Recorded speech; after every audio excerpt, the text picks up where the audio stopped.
that Wednesday. Thursday. But yeah, should be a lot of fun. Mets in Atlanta start at 4:20, so we'll be able to kind of follow that one as it goes. How about just in baseball? How about the Mariners whooping the Astros yesterday to pull themselves within 1.5? They're back from the dead. It's like the Undertaker gif. They tried to sell off the season. Now they right back in the middle of the shindig right now. Yeah, Julio Rodriguez found out he can hit again. It's nice. It's great. It's all good. Brayden, you got nothing, huh? The Mariners, dude. They're hanging around, right? But I was actually, I don't really go back to the Padres, but just to talk about how difficult the task is at hand. I mean, Tony, you were on a team that had to do that exact same thing in 2010, right? When you had to go up to San Francisco, win 3 games in a row, took the first 2. Just from your perspective of, that task of trying to win 3 games in a row as a professional ball club against a team that I think ended up winning the World Series that year. They won the World Series, yeah. What was the mindset for you guys? Obviously, a little bit different because you weren't guaranteed a playoff spot, but that would have forced a game 163 against Atlanta, if I'm not mistaken. I don't remember who it was going to be against, but it's a great question. And what I'll tell you is that everything has to go perfect. And through the first 2 games, everything went perfect. And one thing went wrong in the last game. Matt Latos didn't have his best, wasn't his normal self. And that was all it took. I mean, and so to your point, for the Padres to win this division, everything has to go perfect. And so that would then mean carrying that 6 games over that kind of, that kind of energy would have to last over 6 games. And that's tough. And, I would also say this, the Padres in that year, 96 at least, Padres, tracked down the Dodgers by playing so well last week, and they went in the playoffs and got swept. St. Louis came in there and just ran them over. And, you build up that kind of energy to get someplace. You could empty the tank. And I don't think this team needs to do that. They're right there. They already have made this, I think, one of the better seasons we've seen in this franchise in terms of what they were able to do. But, yeah, it's a tall task. Not saying it can't be done. I want to see it happen more than anything. I've said before that this team reminds me of the 2010 Giants, which is a team that, no one really expected them to make a deep run, but they got hot at the right time. They had a team with a bunch of veterans on it. They had a team with some young guys on it. And that's what this Padres team reminds me of. They're hot at the right time. They're heading into the postseason with veterans that know how to play in the playoffs.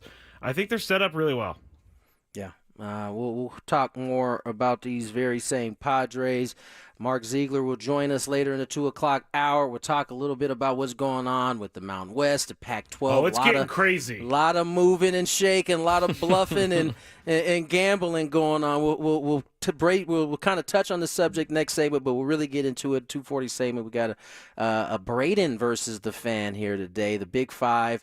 We'll also tap in with Sam Levitt in the 5 o'clock hour as he will be at Dodger Stadium. I'm here at the Langham currently, waiting for some lineups. That's what you said earlier. You said the welcome to the. I was like, where the heck? You're at name of the hotel. What did you think he was talking about? I thought it was the hotel, but I wasn't sure. A word? And then I forgot to Google it, and then now we're here. Tony's at some nice restaurant in L.A. Just posted up right now. We're in his Padre gear. I wish. I'm literally looking at a white wall right now as we are doing this show. So that's not fun.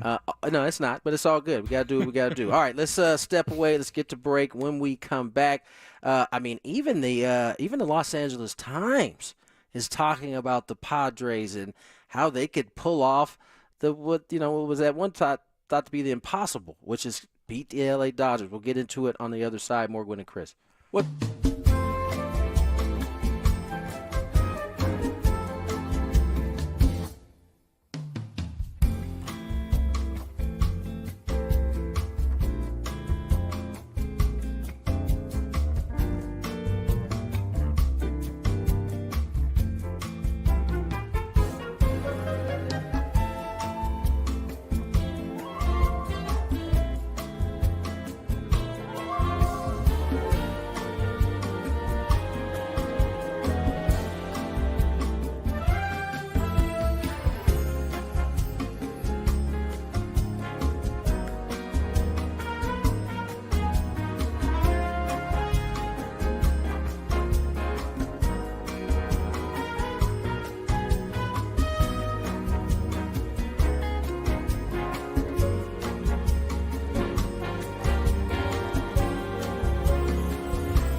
2:19 on the clock. Tony Gwynn Jr., Matt Scraby, Braden Soprano, and the Padres embark on pretty big 3-game series.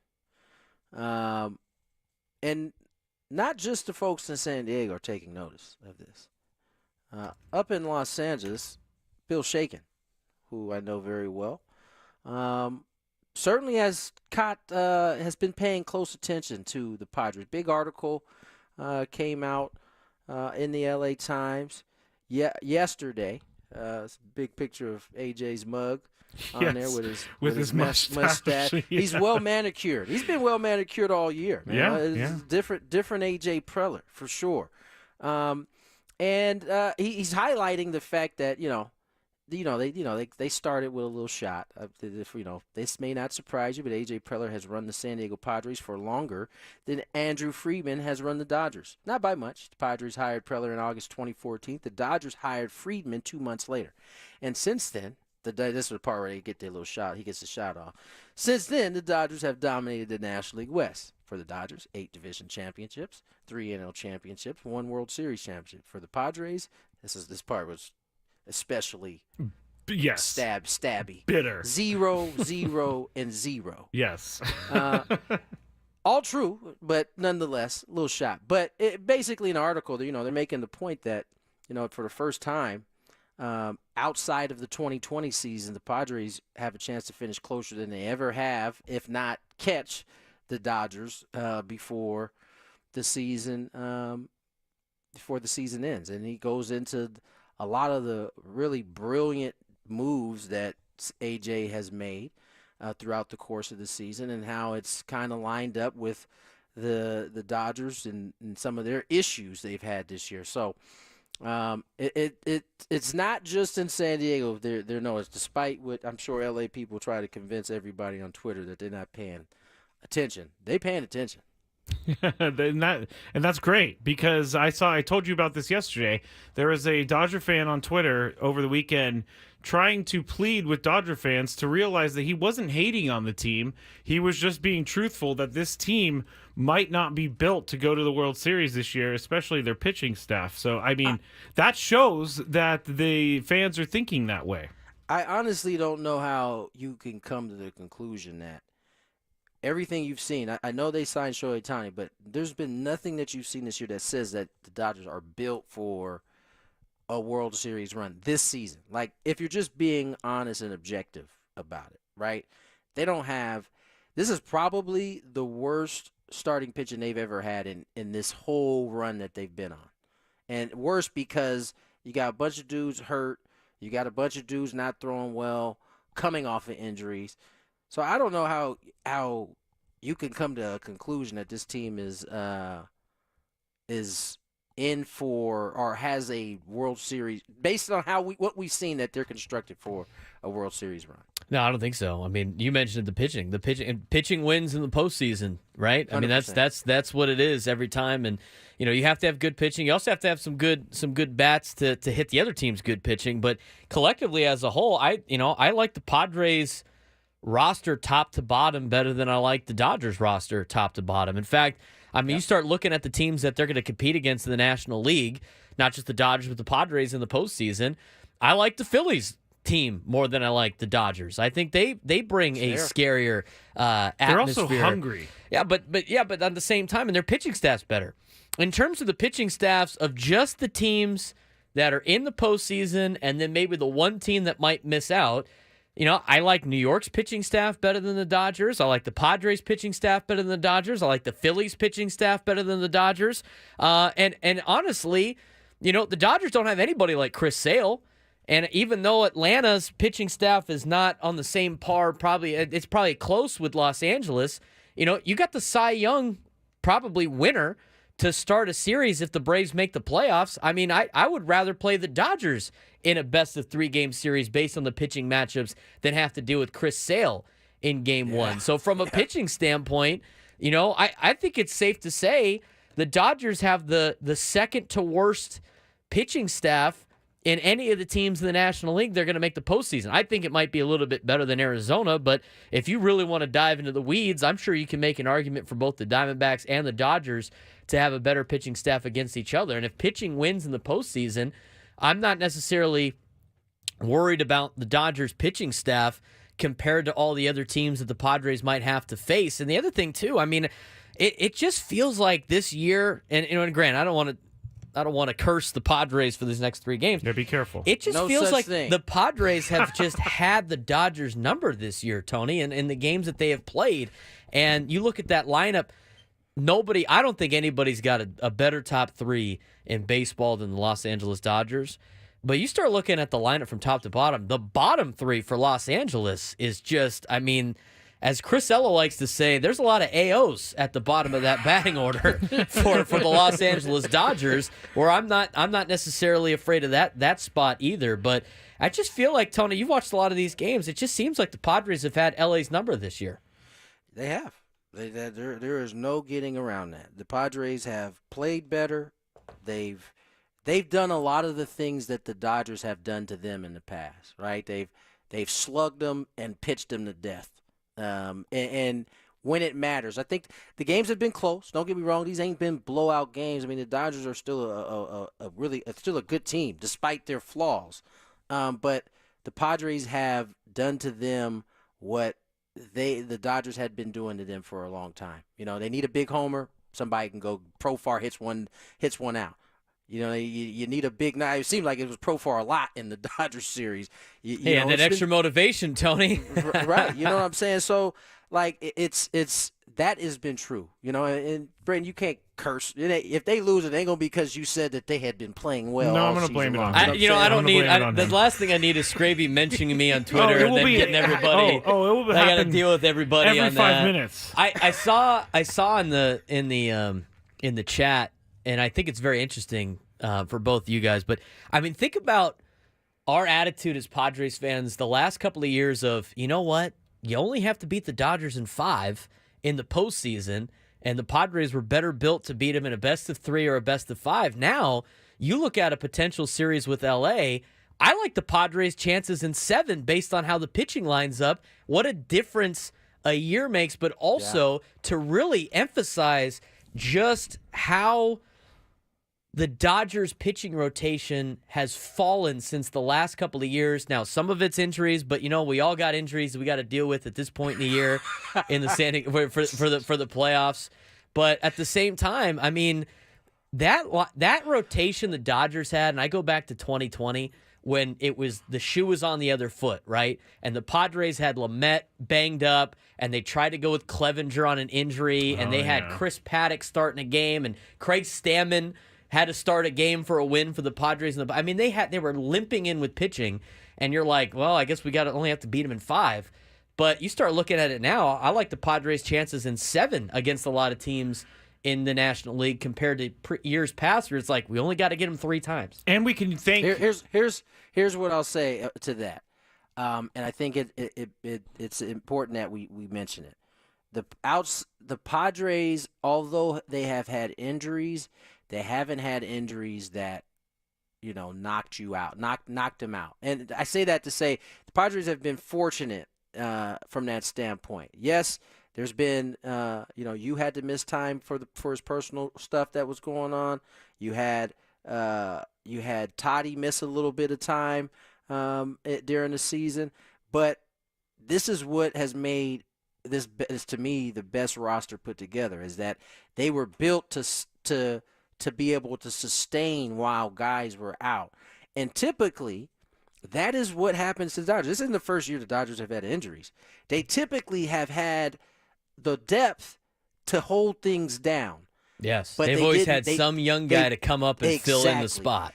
They've always had that. This is the first year that I can remember in a while where they didn't have the depth that they're used to having. And the dudes who had picked them up in the past aren't those guys right now. And on the flip side, the Padres, although they've had injury, they've been able to avoid really major injuries, especially in the pitching staff. I know Joe was the one that kind of dealt with it, but he's bounced back from that. He's been able, and it happened. It's all about timing, right? These injuries for the Padres happened in areas where it wasn't like you could sustain it, and it was early. Now everybody is coming back healthy and is healthy. The Padres clearly have an advantage. I wanted to get into Mr. Fisher's letter a little bit today, but I think we'll have plenty of time for that. That's a major eyewash. The one thing I want to tell everybody. The audacity. I know. Of people sometimes. Go ahead, Scray. What you got? No, the one thing I wanted to tell everybody is that I didn't realize this yesterday, but in his letter, he misspelled Loma Prieta earthquake. And he spelled it Loma Prieta. I'm like, first off, it was kind of weird to mention an earthquake like that before, but he spelled it wrong. You got to get it right. You have to have someone check that like 7 times. He spelled it wrong because he didn't read it. Well, he didn't write it.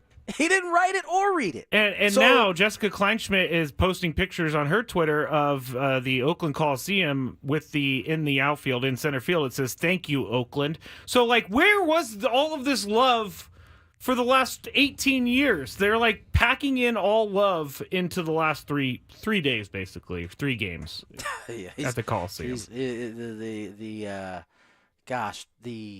I can't think of the word. They must have not got the season tickets memberships for Sacramento next year that they were hoping for. Oh my goodness! I talked to someone who lives in Sacramento. They're like, "This is a disaster, and it's not even begun yet." I doubt the Players Association really wants to sign off on that either. And they haven't signed off on it yet, haven't? Right?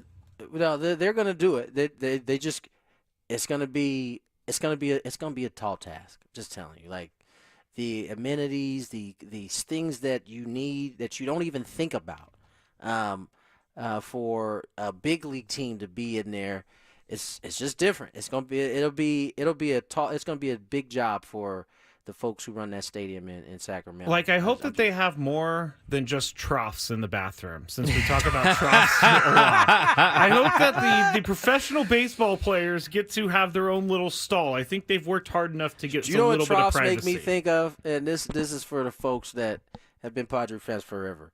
It makes me think of Yuma. That's all they had. Yuma spring training facility. That's all they had was gross. Troughs. It just long troughs. That reminds me of Norman, Oklahoma. Oh gosh, these are places I don't want to go. And Knoxville, Tennessee, man. That's where it's at. SEC country's got a lot of those. A lot of troughs. A lot of troughs out there. let's get to break. A lot bubbling in the Mountain West Pac-12, kind of who's staying, who's going. Mark Ziegler, the one who is most informed on this deal, will join us next. We'll talk a little bit of San Diego State and how they align with what's going on. More Gwynn and Chris on the other side.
o'clock. Tony Gwynn Jr., Matt Scraby, Braden Soprennett.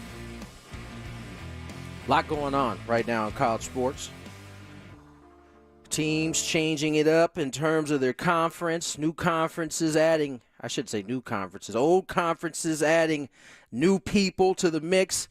And we need to sort it out. Mark Ziegler joins us here on Gwynn and Chris, San Diego Union Tribune. Mark, how's your day going, my friend? It's going okay. I got my my conference scorecard out. I'm writing it in pencil, not in pen, scratching and erasing stuff out. Change it every 10 minutes. That's probably a very wise decision to go with pencil here. Just talk to us a little bit about what's going on. I mean, the Pac-12 came out last week. They had a lot. It seemed like they had a lot of momentum. San Diego State was one of the additions. This week, it seems like the plan that the Pac-12 had had some cold water poured on it. The teams from the AAC, at least at this point, have elected to stay. You had a few of the teams that the Pac-12 had their eye on elect to stay in the Mountain West. And then Utah State decides they're going to jump ship. Where are we at now, and how do you see this thing kind of shaking out? Well, that's a pretty good description. I think the initial plan was from the start because, I don't think those Mountain West schools are jumping into a league not having any idea of who else is going to be in it. And so I think the whole plan from the start was going to be the two leftover Pac-12 teams, Oregon State and Washington State, the four that jumped on September 12th, San Diego State, Boise State, Colorado State, Fresno State. And then they were going to add three from the AAC, Memphis, Tulane, and either maybe South Florida or UT San Antonio. And then they were going to go get Gonzaga. That would get them to 9, give them a nice 8-team conference football schedule. You play everybody else once.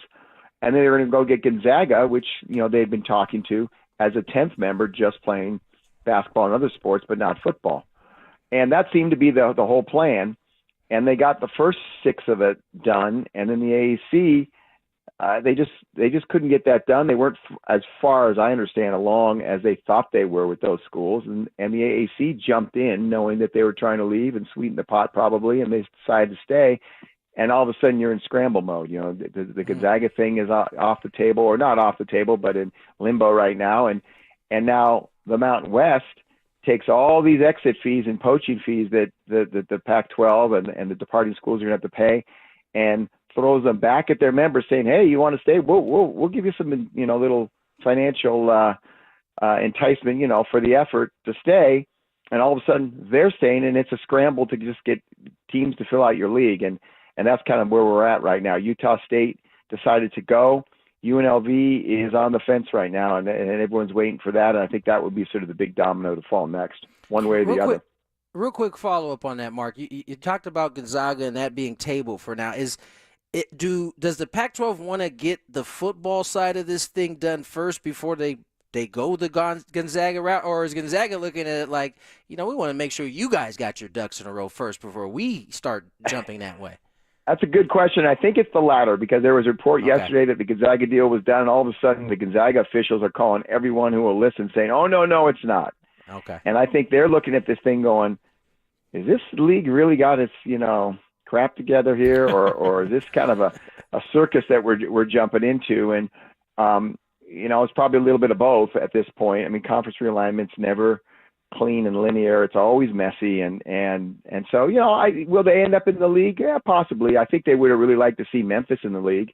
Yeah. A big time basketball power that has a big arena. It has a lot of NIL, has a long history of being very good. One of the best non-power conference programs out there, along with, programs like San Diego State and Gonzaga. And so I think that was a big enticement with them not in the league. I think it becomes more of a 50-50 proposition for them. Talking to Mark Ziegler here of the San Diego Union Tribune about the Pac-12 Conference, Mountain West. And my question for you, Mark, is we heard from J.D. Wicker that they did not accept a spot in a bigger conference. I believe it was the Big 12, because they weren't going to get a full share. And I think a lot of people are split on whether that was a good decision or not. What do you know about that, and what do you think about the decision? I'm really glad you asked about that, because I think that, that was a quote in a story I was writing about the Mountain West. And I'd asked them a question about, making sure it's financially viable. And the question was in the context of if you leave the Mountain West and go to a Pac-12, and you might get a little bit extra TV money, but say you get only $2 million per year and you pay close to $20 million in exit fees, it's going to take you 10 years to pay that back and make yourself whole again. Is that financially viable? And his answer was, anytime you look into this, you have to look at the financial viability, and he used that as an example. Now, I think it was taken out of context, and maybe I should have provided more. I thought it was kind of we've already hashed this over. But what happened was they were talking to as I understand it, they were talking to the Big 12. The Big 12 said, well, if we invite you, it will be a half share with really no path to getting a full share. And San Diego State at the time was also talking to the Pac-12, which said, look, we'll get you up to a full share pretty quickly. And geographically, it made more sense. It's what they always wanted to be in. And so they just kind of pushed forward with the talks with the Pac-12. And as we know, came within literally hours of being part of that conference a year ago. And then the whole thing falls apart. And the Big 12 deal was likely, almost certainly going to be contingent on 4 Pac-12 teams not coming. If those 4, Arizona State, Colorado, and Utah decided not to go to the Big 12, then maybe the Big 12 was more interested in San Diego State and they could further those conversations about a share. But once those 4 schools came to the Pac-12, all those offers, they were never really on the table, but they were never going to be on the table at that point. I hope that makes sense. It did, yeah.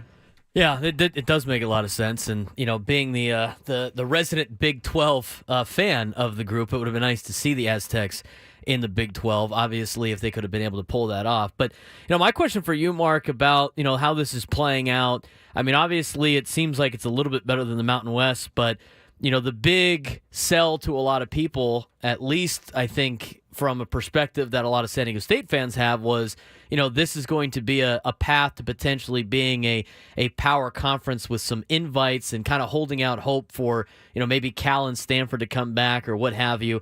Based on how this progressed yesterday, with a lot of schools saying no and then some schools on the fence, with it being a lot of the same schools already in the Mountain West, how much of a boost to the TV deal do you think they could potentially get? Obviously not seeing any of the numbers. And, as this slowly starts to play out, how much more of a step up is the Pac-12 conference going to be for San Diego State in comparison to if they just would have saved the money and not left the Mountain West?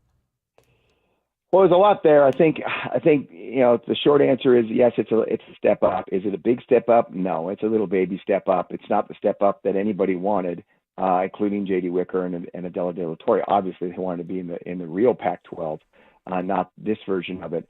I think the big question is going to be how TV networks view Oregon State and Washington State, because basically you're coming with, the upper half, maybe not even all the upper half, but maybe the upper, schools in the upper 2/3 of the Mountain West, and then you're joining Oregon State and Washington State. We're in a power conference, but largely we're in a power conference because they joined it over 100 years ago, and they just kind of were along from the ride. They weren't really the revenue drivers in that conference. Every now and then they'd have a good team, football team or basketball team, but by and large, they were just on the coattails of UCLA, USC, Stanford, Cal, Oregon, Washington, all those other schools. And so how will the TV networks view them? If you look at, since I saw a stat, I think Dennis Dodd from CBS Sports posted, since 2016, you look at the average television viewership and where they rank nationally. Washington State, I think, was 43rd, and Oregon State was in the 60s. And all these Mountain West schools are in the 80s, including San Diego State, for the most part, either because they don't have much of a national brand or because they have a smaller market or whatever the reason. But the problem with looking at that, saying, okay, you got a number 43 and you have a number 63 or whatever it is with Oregon State, is they were playing Pac-12 schools. They weren't playing themselves. They were playing, USC, UCLA, Oregon, Washington in big games where you would attract viewers from elsewhere. What's their value going to be when they're playing Fresno State on a Friday night at 7:30? And I think that's what the TV networks have to figure out.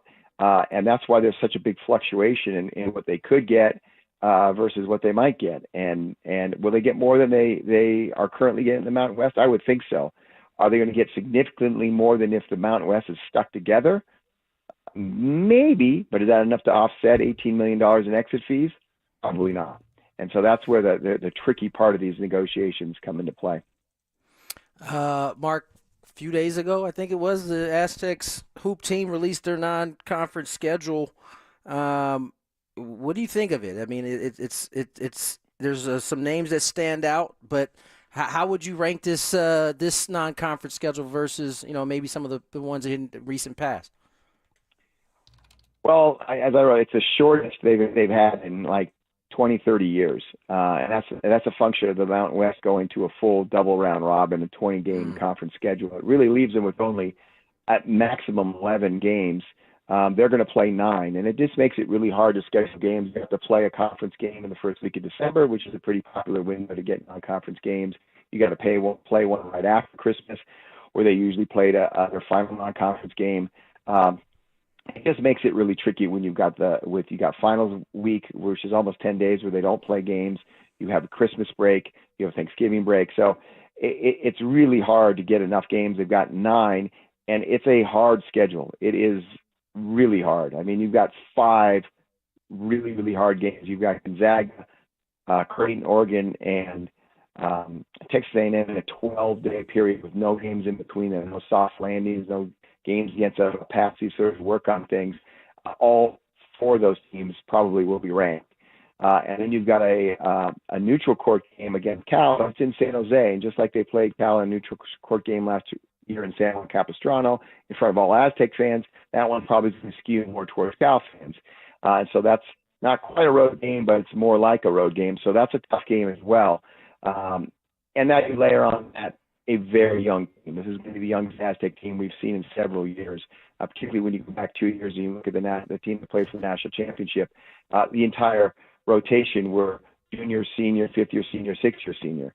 And this is going to be, 3 freshmen are probably going to be in the rotation, and one of them is probably going to start. So it's a big change for them, and it's a big change early. So I think people got to just put their expectations, understand they might not even have a winning record by the time we get to Christmas. But this team, by the time they get to February, with the kind of talent and size they have, the coaching they have, could be pretty good. And that's going to be the story of this season. That usually is how it works for this Aztec program. They get better as the year goes along. This is kind of the inevitability, though, Mark. Like you have these older teams for so long. Eventually, the young ones have to have a chance. I'm looking forward to it, most certainly. Mark, we appreciate. I think it will be one of the more. I'm sorry to cut you off. I think it's going to be one of the more interesting and exciting in that way teams we've seen in recent years. I think the other ones you kind of knew what the floor was, you kind of have an idea what the ceiling was, and then where they're going to go. This one, the difference between the floor and the ceiling is enormous. And so, it's going to be, we'll just have to pull up and get our popcorn and see how it goes. Yep, everybody get your popcorn ready. Mark Ziegler, San Diego Union Tribune. As always, Mark, thank you for coming on. Thanks, Mark. Yeah, my pleasure. Talk to you guys. Mark Ziegler, San Diego Union Tribune, breaking down the chaos of the Pac-12 Mountain West Conference. It is chaos. It is chaos. It's chaos, and I'm don't get me wrong. I will take the baby step up, but man, they were that close to being part of that conference. But in some ways, it's better that this way, because they would have hopped into that conference. The moves still would have been the same, right? USC, all those schools still would have left. And so then it would have looked. I feel like it would have felt worse at that point. Then we hopped in thinking it was one way. You'd be in the 3-pack right now. Right, the 3-pack. You'd be in a 3-pack, which is half of a 6-pack, which is not very good. Nobody wants a 3-pack at the gas station. Nah, they don't even sell those. No. They do. They do. Tall boys. They sell 3-packs. Tall boys. Tall boy 3-pack. Yeah. Okay. So you think you're getting the same. At least they're tall boys, though, at that point. Yeah, you got the 12-ounce 3-pack right there with San Diego State, Washington State, and Oregon State. To me, I was very critical of this move when it first happened, just because of when it first happened, potential. Or still? Well, I don't get it. I don't get it from San Diego State. It's a slight advance. I guess they had to make a move. I don't get it from a Washington State, Oregon State perspective either, where they have this gigantic asset in San Francisco called the Pac-12 network. And there's like 2 conferences that want it. And I just feel like it was a panic move by them to start piecing this thing together because they had a timetable. What are you suggesting that they did with it? I think, well, the thing is everybody's waiting for the ACC and what's going to happen with that lawsuit with Clemson and Florida State. Because if Clemson and Florida State win that lawsuit, they're going to bail, and then you got all these teams going all over the place that are Power 5 schools that, they could be able to jump in on, or maybe they get added to the ACC with their network, or maybe they get added to the Big 12 with their network. There was a lot of different plays for Oregon State and Washington State. I just feel like they felt the pressure of 2026 and having to be in a conference that they just had to strike as soon as they could. And to me, it just doesn't feel like they had a full plan together. And I thought yesterday, with 4 AAC schools saying no, was a tough blow to the Pac-12. It is for now. I would say that the timeline is what had them make the move the way they did. There's no guarantee that lawsuit's going to be done anytime soon before you would lose out on the automatic status that the Pac-12 has. So I think they kind of had to move when they did. It wasn't ideal, certainly. You were hoping that ruling for Clemson and Florida State would have already come. It hasn't.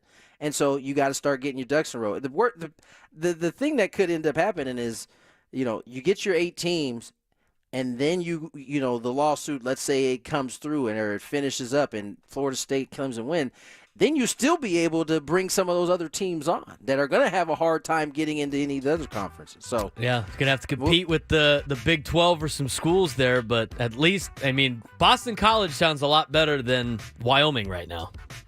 Nah, I can't. I hear no lies there. All right, 3 o'clock hour on the other side. Little daily gambit coming your way. More Gwynn and Chris.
back. 3 o'clock hour intact. Tony Gwynn Jr., Matt Scraby, Braden Soprano, Adam Klug on the ones and twos, and we're just hanging out before a ball game. Padres, Dodgers, 7-10 matchup. That's a late ball game for us. Yes. Even though it's only like 20, 30 minutes past 30 minutes later than normal. It feels like a really long time. You know what I'm saying? Like, it feels like we are up well past the point we should be starting a game. But you're right, it is only 30 minutes from where the Padres play their game. We used to do this all the time. Yes. We used to go as late as 7:35. Yeah, the 7:40 starts were rough. Remember those Friday 7:40 starts the Padres used to do? I miss the 6:10 starts of COVID. So do I. Those are my favorite. I wouldn't object to those coming back. I don't think they could ever do that, though. Did you ever care, Tony? Did you ever care as a player what time the game was? Do you have a favorite game time that, like, as a player compared to a broadcaster? I didn't like 6:40 at the time. At the time, it was only the Diamondbacks doing it. I liked the regular 7:05. It felt like starting 6:40 wasn't that big a difference, but now that I'm on the other side, it definitely is a bigger difference when you start 30 minutes earlier. So. You're in bed 30 minutes earlier. Exactly. 3:35 starts. And the game is only 2.5 hours. It's not 4 hours. I've always, and maybe it's just because I grew up in, I've always liked this baseball schedule, like night, day, or night, day. I've always enjoyed that. It makes it complicated to figure out what day it is, but. Didn't you tell me that you used to determine what day it was by what time your game was? So if it was a day game, you knew it was a Wednesday or a Thursday. Wednesday or Sunday. I still determine what day it is by day games and night games. I think, okay, when was the last day game? So that would have been Sunday. Okay, so today is Tuesday. All right, cool. That's how I. Welcome to working in sports. Yes, especially baseball. Exactly. Adam said there was something you wanted to ask. Yes, I want to broach this subject with you because you actually had an article written about you in Barrett Sports Media, and they were highlighting kind of some of the things you've done while you've worked on this show in 97.3 The Fan. But you said something in the article that was picked up by a Raiders fan and tweeted out, and Adam's putting it on the YouTube right now. If you want to watch us on YouTube, you can. Just search 97.3 The Fan. So Tony said that in the article, the Barrett Sports Media article, that San Diego fans still hate the Chargers. And so someone made a blog article out of this, and the title of the blog article is former Padres outfielder Tony Gwynn Jr. claims San Diego fans, quote, still hate the Chargers. And so this is going, I think this is kind of controversial. It was on SI.com. It was on, SI.com. Well, that's all AI anyway, so we know where that's coming from. But Tony, most of the people are agreeing with you that fans here in San Diego hate the Chargers. And there's some that don't hate that. But, I mean, what do you think? You're causing a little bit of controversy out there. I don't know why. I mean, I didn't say anything. I'm just telling the truth. I generalize. I know that literally everybody in San Diego doesn't hate them, but the large majority do. And the ironic part is I'm not one of them. Like, I still root for the Chargers. So... Yeah. It wasn't like a hate thing. I didn't know that it was like newsworthy, but SI, that doesn't surprise me. They like hopping on these headline. Former Padres outfielder Tony Gwynn Jr. claims San Diego fans, quote, still hate the Chargers. Yeah, that's the whole article they read on that. They literally do. The majority of them still hate the Chargers. I can't even tell you how many times I get people that tell me, stop talking about the NFL. Stop talking about it. Stop talking about the Chargers or the Rams. It's like... It's. I was just getting ready to say, like, we don't talk about the Chargers very often because we recognize how much people don't like them. I mean, we talk about them every once in a while, but... Yeah, when a story presents itself. It's like every other NFL team, though. Right, exactly. But I'm saying, though, like, so, I don't know. It's much to do about nothing. It is. I didn't even notice it until you just told me, so then I went and looked for it. I found it. Yeah. Most people in the comments on the social media posts were in agreement with you. Both Definitely. But you know what, Tony? You brought Dodger and Padre fans together on this wonderful Tuesday. I've been How able about to do that from time to time. I know. And some guy even said, That's our boy, Dodgers legend, Tony Gwynn Dodgers Jr. legend. That's what it said by a Dodgers So, Tony, fan. when you go back to Dodger Stadium, do you wear your jersey in the booth with you? Scraby. Yeah, you would just show up and flap your glove behind your back to talk to trash talkers as well. Yeah, It's all good that was stuff. always legendary. That wasn't a Dodger uniform. I get some love in both spots, so it's all good. Anyway, I wasn't saying anything crazy. I know. I love the little comment underneath my guy here, the dude who replied to it. I don't know what he meant by this, yet nobody remembers Tony Gwynn Jr. destroying the Padres playoffs in 2007. Still bringing it up. Like, I don't even know where this fits in this whole argument. They've held on to that, Tony, since it happened, I'm sure. I guess so. All right. Guess so. Let's move on. Daily right. Gambit. We got it. Let's get to it. Do you like money? I think about money a lot. Do you like money without doing anything? Winning. Do you want to make money while watching sports? I think Washington is immortal luck. Washington! Woohoo! If you answered yes, this is your segment. Just don't blame us when you lose. Nothing is ever your fault. It's your game. Take it. Gwynn and Chris go through the top bets of the day in The Daily Gambit on 97.3 The Fan. Daily Gambit is our daily sports betting segment here on Gwynn and Chris. Please, everybody, gamble responsibly, and we do mean that here. I got sent an article this morning saying that sports gambling is contributing to a lot of families breaking up and a lot of bad things happening. So, yes, please gamble responsibly. It's very important that you do so. If you have any issues, then you need to seek out some help, and you can Google some of those gambler websites, and they will help you out with that. With that being said, though, the reactions, I don't know what it's like to win $100,000 in a bet, but there was a video put online, and this is BR Betting, but this person had a 3-pick parlay for plus 46,805. Amari Cooper, Jonathan Taylor, and Jamar Chase all had to score the first touchdown in their game, and Jamar Chase actually made it happen for this kid last night. Listen to this kid winning $100,000. Come on! He's running around the bar. No way! Chase! Oh my God! I just won $117,000! Oh my God! All right, so he's just jumping around, and he won $117,000. It later turns out this guy, great kid, because he is paying off his parents' mortgage with the winnings. So, very nice of him. That's great. But a real quick question. Yes. I have to ask Adam Klug this. Adam, how excited were you to see Ben on foul territory with the 97.3 Polo? With the polo on? He's a team player. I love it.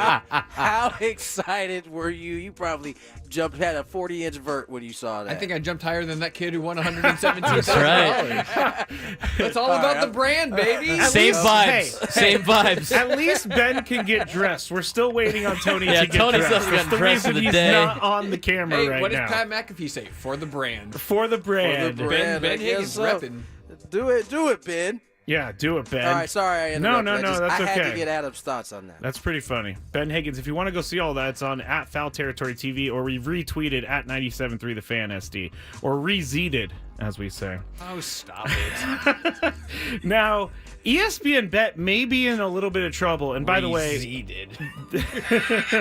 reseeded.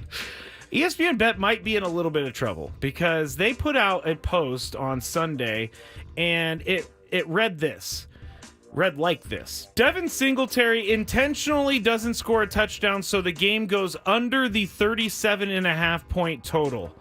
Now, people are thinking that this could get them in trouble because they said he intentionally doesn't score a touchdown, so the game went under. Now, ESPN Bet is trying hard to get all of this to go away, but they deleted the post on TikTok, and Devin Singletary could take legal action here. I don't think that he's going to do that, but what I do think is that this is going to be a big lesson for all of these companies that are wading into these gray area waters, because they probably didn't mean that he was shaving points, but some people may read that as him shaving points, right, Tony? Yeah, I mean, this is just going to keep, these type of things are going to keep happening. You know what I'm saying? Like, I just think that more people than ever seem to be involved in gambling than ever, and don't seem to understand that they are gambling at their own risk. You know what I'm saying? Like, that's how these threats end up happening after and we're having conversations about shaving points and things of that nature. It's only happening because of betting. That's the only reason why we're having this more and more. And I just think it's going to be a tough place for sports to really dig themselves out of the deeper we go. Yeah, because he was clearly going to score a touchdown. He almost went into the end zone anyway, but he dove down at the last second and didn't go in. So Giants ended up winning the game and they went under. But yeah, Braden, you have any thoughts on this? Well, there's a reason why betting was a vice for so long and why it was illegal for so long, and I think people are starting to understand why, because there's a lot of kids my age in their late 20s that are always like, why if I can handle my own gambling, why can't I gamble? And there's reasons why not everybody can handle their own gambling. There are reasons why a lot of these vices that are becoming legal now in the United States, not just gambling, were vices and illegal for a long period of time. It's for, there's a lot of can of worms that get opened when you legalize things like this. Unintended consequences, and these are some of those unintended consequences. And especially in this day and age of social media, where you have people that can access these athletes very easily from their phone, and it's creating some serious problems. And I don't see this ending particularly well with this. But when you got people that are like that guy that just won $117,000, you got a lot of money on the line in these games, and you got a running back that goes down early because that's what's best for his team, and you've lost your life savings. Yeah, and these guys are right, exactly. They're gonna do some crazy things, and and it's not good, but. This is the bed that all professional leagues have made to make money off gambling. 100%. Hey, and I'll say this. This is that what Braden just covered is like the big problem. In this like particular problem right here, this is I would assume, because I would assume most older folks like my age aren't the ones getting to hold the Twitter account, because generally we don't know what we're doing. I'm willing to bet here's all he's thinking about is the type of clicks he can get with something outrageous he said, not thinking about the ramifications of what was actually posted on TikTok. Yeah, you know what I'm saying? Yeah. Like, how can I get the likes? How can I get the clicks for by this? Misleading everyone on purpose? 1,000%, and it works every time. Advertisers reward it. And so it keeps happening, and it's I hate to say it, but it's gonna at some point involve somebody's life, and then at that point people are gonna be like appalled. I can't believe this happened. Well, I mean, it's already done that, and we're just, if you're paying attention, you would have known it's coming. People do what's incentivized. And that's in like all aspects of life. Well, that's why I'm gonna jump in right here. It doesn't have to do with gambling, but off of what Braden said about incentives, I'll ask you the question, Tony. Did you see the news that the Pirates DFA'd Rowdy Tellez today? Yes, of course I saw it. And he had a bonus coming his way that he was about to attain. He was 4 plate appearances away from a $200,000 incentive. Oh, get out of here, Pirates. Do we smell anything fishy going on here is the question? You don't need smelling to smell anything. They're delivering it to all of us. They're showing it to you. Yeah, they're like bringing it to your living room. That's a bad smelling pierogi coming from Pittsburgh right now. I tell you what, they better be drafting and developing, because ain't nobody going to sign there. Nobody. Like, these are the type of things. Definitely ain't going to get a veteran to sign there, ever. Circus organizations doing circus things. And there'll be no agent is going to allow their client to take an incentive-based contract with them ever again. Well, okay, so let me extrapolate a little bit. You talk about no free agents signing there. What about when it comes to retaining your own talent long term? I'm looking at in the direction of a very talented young pitcher who they may want to lock up long term. Who's that? Well, I mean, they I know. The Rookie of the Year runner-up. they eventually got to Brian Reynolds, who was guy beforehand. So he had to put his foot down, though. He did. He demanded a trade. It took a long time for him to get there, but eventually he got where he wanted. Paul Skeens won't be a Pirate. I can guarantee it. Right now, you hear it here first. He won't be a Pirate when it comes time for that. He'll be gone. In the same Not way, beyond his rookie contract, you're saying. In the same way, Garrett Cole was up out of there. They moved him too. Same thing. It's the same exact thing. Tyler Glasnow. That's going to happen. Glasnow didn't even get to the big leagues, I don't think, before they moved him. But I'm just saying, Garrett Cole, it was pretty obvious he was going to be who he was once he got up out of Pittsburgh. Sure enough, went to Houston, became the best pitcher in the league. So Pittsburgh is the place where you start your career, but it's definitely not the place where you make your money in your career. If the proof is there. The proof is in the pudding. They had Barry an MVP Bonds. who left. Yeah, Barry Bonds. We could go down a list. McCutchen left and then came back. McCutchen is who I was talking about. Yeah, he recently. was the MVP. Yeah. All right, that's it for the Daily Gambit. I did want to quickly mention that the World Series winner odds, the Dodgers are plus 325, the Phillies plus 450, Yankees plus 450, Astros plus 800, and Orioles plus 1100. The Padres are at plus 1200. So I still think those are great Benjamins odds. on that. You serious? Yeah, put down those Benjamins on that, everybody, because I think if the Padres win the World Series, you put down $100, you win $1,200. You could be like Adam Klug when Ben Higgins wears a polo, proper polo. Jump through the roof. That's right. Or don't bet on it. Save your money. Yeah. That way you're not upset and want to call one of the Padres if it doesn't happen. Invest in the stock market. Right. Real estate in California is a lot better. Do something better than gamble. All right, that is it for. Go ahead, Scrappy. Take us to the break, dog. All right, we got to talk about real quick before you leave, Tony. You're going to be with us until 4 p.m. and then you'll be back for the Big Five. I'm not going to be with you guys until 4 p.m. I have to go to the bus I know. At 4 p.m. Yes, we are taking care of everyone. But anyway, when we get back, we'll talk about Monday Night Football and something that has not been done in at least 84 years happened last night. That's next on 97.3 The Fan. From the 97.3 The Fan Traffic Center, here's Kelly Dent.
some of the things that we talk about in the break, I mean, you guys are all mad at me now. Scraby, you Stop talking, boy, dude. Just a stop wild talking. Boy. Stop a wild boy, man. talking. I was referencing a. No, No, just stop. Just stop. I know. Stop. I'm not going to. Stop. Okay, fine. All right, Just fine. the Wild hole that boy, you have man. dug, the hole that you have dug. I've digged a big hole. If you, okay. yeah, the hole that you have dug, you're not going to get yourself out of. Baseball coverage on 97.3 The Fan is Good presented call. by Good T-Mobile. call. Head to T-Mobile.com and get a great deal on an iPhone 16 Pro. Now, before break, I told everyone that there was something that happened in the Monday Night Football game that hasn't happened since at least 84 years, and here it is. The Commanders and the Bengals combined for 0 punts and 0 turnovers in the game last night, which is like astronomically, it seems impossible. So that is the big stat. Since 1940, they haven't had a game like this, which kind of surprises me. But last night's game was really fun, and not the Bills and the Jags. That was not very fun. The Commanders and the Bengals, very fun. Huge fan of Jaden Daniels now. First, if I'm not mistaken, I don't think the the Commander. Chris L is on vacation. Has punted all year. He hasn't even got a chance to play, I don't believe, this season. Really? So, yeah. Maybe Caleb Williams was talking about him when he. Yeah, when he said his punter's not going to have to punt. Yes. Yeah. So, there's that. Yeah, there is That's all that. I got. But were you able to watch the game last night, guys? Because I thought the end of the game showed me. It showed me that Jaden Daniels is for real. He was able to do things. You're telling me the guy that won a Heisman don't usually do it. Guy that won a Heisman Trophy last year is for real. Well, yeah, Bryce Young won a Heisman Trophy, and then he was the number one overall pick. We already talked about that. We're going to talk about it at 3:40. Oh, yes, right. We haven't talked about it. We talked about it off air during the break. Yes, that's what we did. He's good. Well, you know what I think, and I'm a big fan of him calling the offense, but Cliff Kingsbury's he's a great offensive mind that has a perfect quarterback for his system over there in Washington in Daniels. I mean, you saw him cook with those type of players in college. I think he's going to do some great things. And there's a lot of guys that are really good coordinators that don't have what it takes to be head coaches. So I think the mix of not only Jaden Daniels being really good, but I think they got a good system for him, and I think he's set up for success in Washington. They've looked pretty good in all 3 of their games, including the loss at Tampa. That's crazy. I forgot Cliff Kingsbury was even there. He's their OC. He went to Thailand for a year and then came back. Wow. Yeah, I mean, it makes sense then. I mean, because Daniels looks super comfortable. Like, he don't look like any of this is new to him right now. No. At least the portion that I saw. I didn't watch the whole game, to be fair. Well, I mean, he was dropping passes to Terry McLaurin that, like, it would be a great pass for a great quarterback to make. Terry McLaurin finally woke up this season. I think he had, 30 yards heading into that game. Is he on your fantasy team too? No, he's not. He was on my team last year. I'm a huge Terry McLaurin fan, so I wanted to see him get going. But Jaden Daniels was almost perfect last night. He went 21 for 23 for 254 yards and 2 touchdowns and 39 rushing yards on 12 carries. So the Commanders might be for real, at least the Commanders' offense. I wonder if Tony remembers the one piece of fantasy football advice I gave him right as I was walking out of the studio on the night of his draft. Do you remember, Tony? I don't. Draft Jaden Daniels? Punt quarterback, wait on Jaden Daniels. Did you, Tony? I don't remember. I don't think you did. He tunes out everything I say anyways. It doesn't matter. That's true. See, this is my problem. I got 3 leagues this year, which was just, I'm so irritated that I didn't listen to myself and didn't do one of these leagues.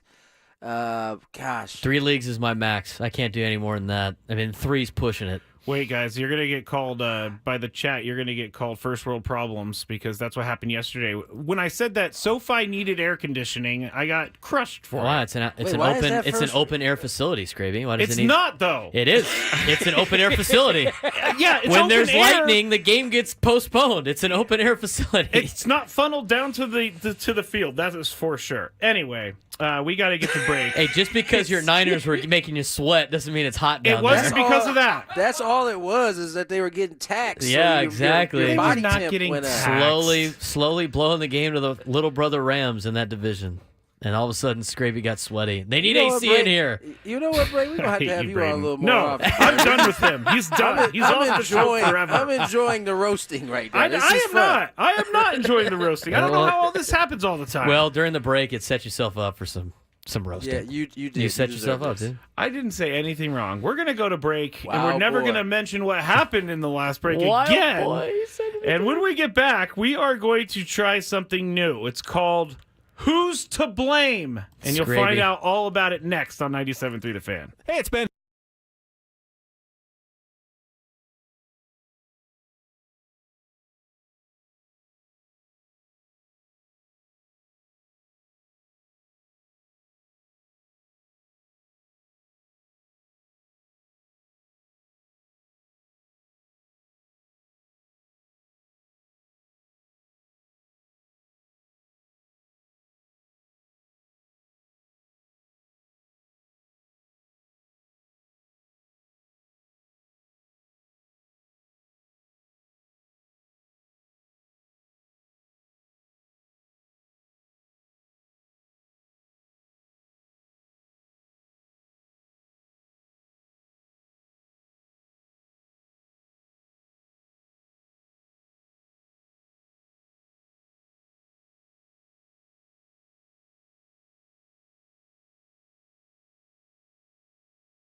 Love Mediterranean food? Try Spiro's for authentic Mediterranean cuisine in Coronado or La Jolla. For dining or takeout options, visit spiroscuisine.com. All right. Enough of you on the chat having fun with all of the things that we talked about last segment.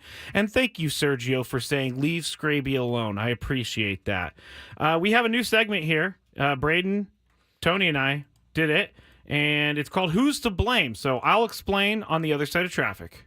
From the 97.3 The Fan Traffic Center, here's Kelly Danick. Traffic is brought to you by Air Max, San Diego's highest-rated heating and air company. Visit them at airmax.com. Not a bad start for our afternoon drive. Just this one problem in the North County on the College Boulevard on-ramp to westbound 78, a collision. Looking for the best in HVAC? Choose Air Max, San Diego's highest-rated heating and air company with free diagnostics on all repairs and estimates. See why over 1,300 happy customers have given Air Max 5-star Yelp reviews. See Air Max today at airmax.com. And Kelly Danick with Gwynn Chris, San Diego's #1 sports station, 97.3 The Fan. All right, guys, we're going to try something new here, and it could be one and done, like my game last week was one and done. But this one I think is going to be a little bit more fun because we get to blame someone for everything that's on this list. We have 5 topics, and we'll go through and see who's to blame. So let's get started with you, Braden. And we're going to start like this. Who's to blame for the White Sox losing most likely more than 120 games this season? That'd be Jerry Reinsdorf, the owner of the Chicago White Sox, for the organization that he has put together. And I have talked to some people that have been part of this White Sox organization. It is a hellhole for a lot of the minor leaguers in that organization, for players that are coming through. One player that was a part of the White Sox this year that's no longer part of the White Sox said just trying to get extra work in was a chore for most of the coaches as part of that organization, of just trying to get some extra BP or work. It was like, I can't believe we have to do that. The scouting reports are so archaic for the Chicago White Sox. A lot of the minor leaguers asked for a trade at the deadline because they couldn't handle being part of this organization, and it's a lot more than just losing ball games. So the organization that Jerry Reinsdorf has run in Chicago and the pieces that he has brought in to run this organization from the top all the way down, it is a organizational problem. It's not just the players on the team. A lot of those guys, unfortunately, drew the short stick on being part of that org, and the guys that end up leaving talk about how much better they are in different organizations. So I'm going to go with the owner, Jerry Reinsdorf, for what he has created over there in Chicago. Tony, what do you think? Who's to blame for the White Sox losing most likely more than 120 games? Jerry's probably a piece of that, but I think this is a group project, and I'm not talking about the group that's there now. They've only been there this season. In some sense, I'm looking at the big league side, right? Because honestly, at the minor league level, and I'm positive that they don't have the same amenities that a lot of the other teams have. It's just about going out there and performing, like go and do your job. So, the minor leaguers, if anything, as a minor leaguer, the organization I'm going to have a chance to get to the big leagues the fastest is probably going to be like the White Sox, right? I think they have guys on that roster that have, I think the most is like 3.5 years of service time. So, whereas you might get into a better organization that can't quite, that has a bunch of guys there that you're not going to ever move. So from that standpoint, I would think it as a place you want to be, but you can clearly see there's a breakdown just based on the kind of dynamic, not just in the minor leagues, but I'm only talking about the big leagues because I don't know what's going on in the minor leagues. But that is, you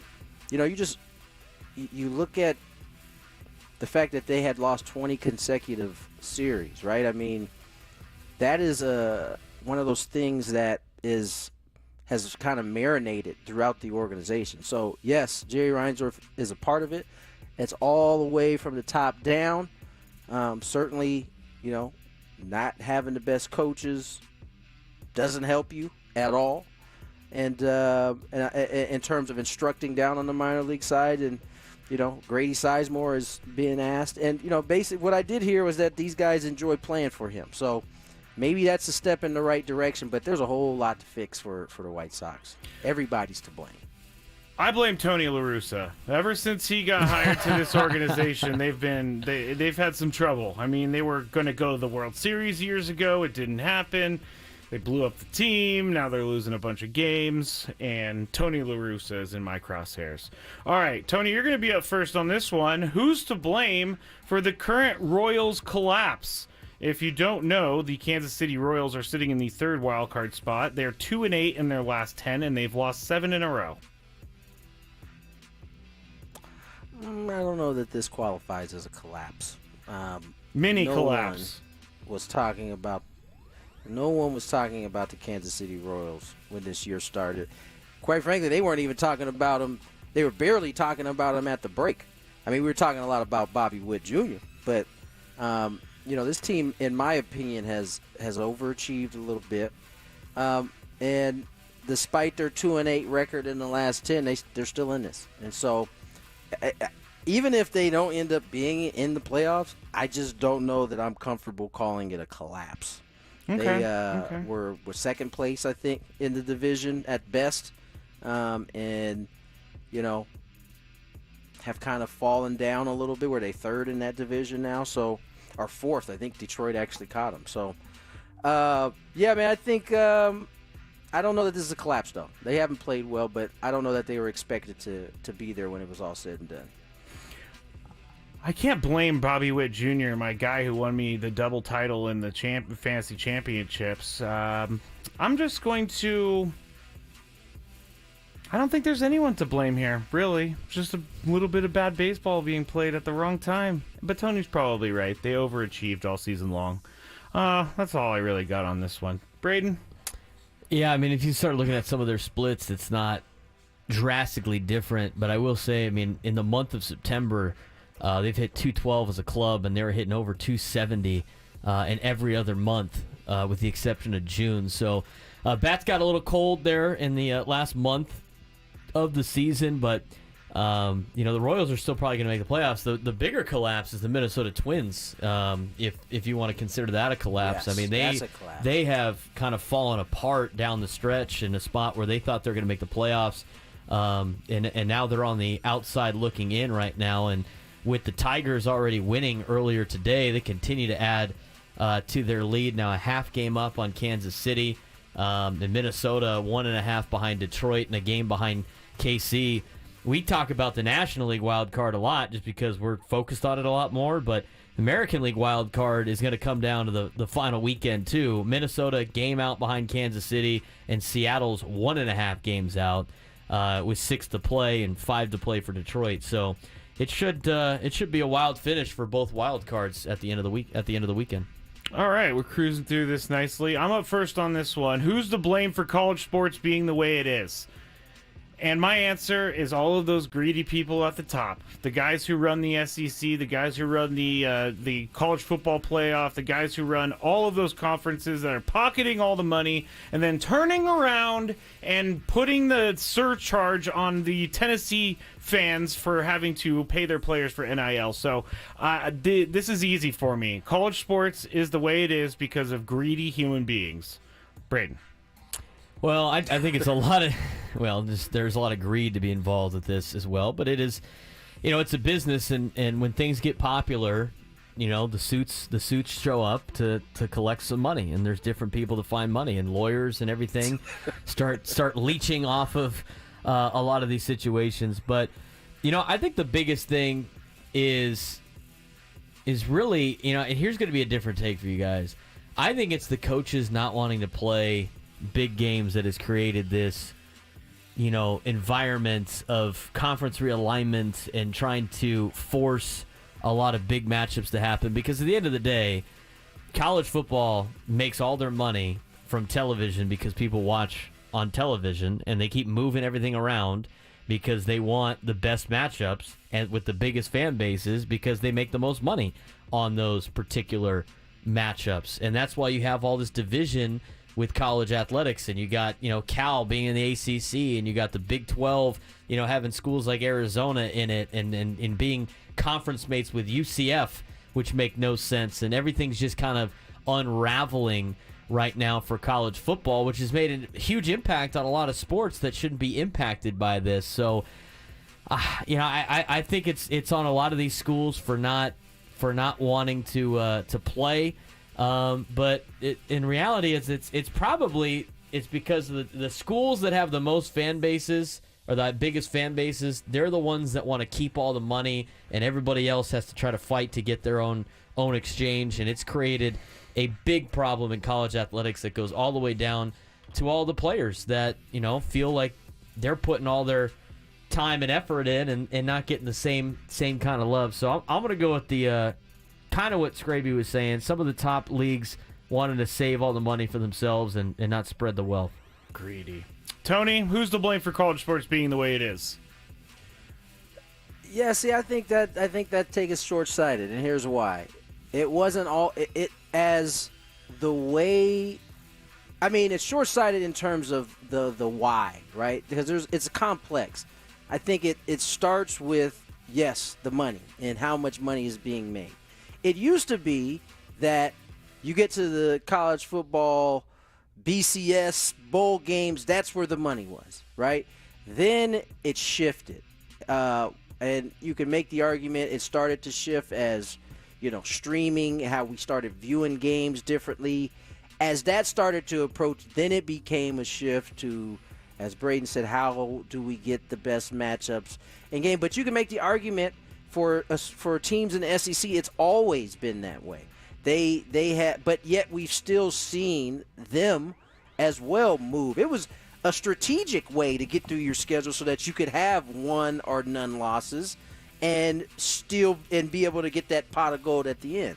And then you have the issue with basically the collegiate athletes being basically suppressed in what they could make, and you let that go on for years and years and years and years, and now there's this buildup where that collegiate athlete ain't taking a dime less than what they should get, and they're going to keep putting that pressure on. And so you got all this kind of come together at once, which leads us to this big heaping mess we have now.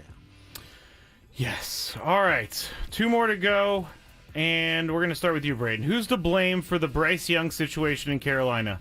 I think it's the Carolina Panthers to blame for the situation. Well, yes, but who's to blame within the Carolina Panthers? It's the Carolina Panthers organization for drafting him in the first place. Okay, there we go. Because here's the thing with Bryce Young, Bryce Young, I watched him play in person when Alabama played Tennessee. I said that's the most athletic guy in the field.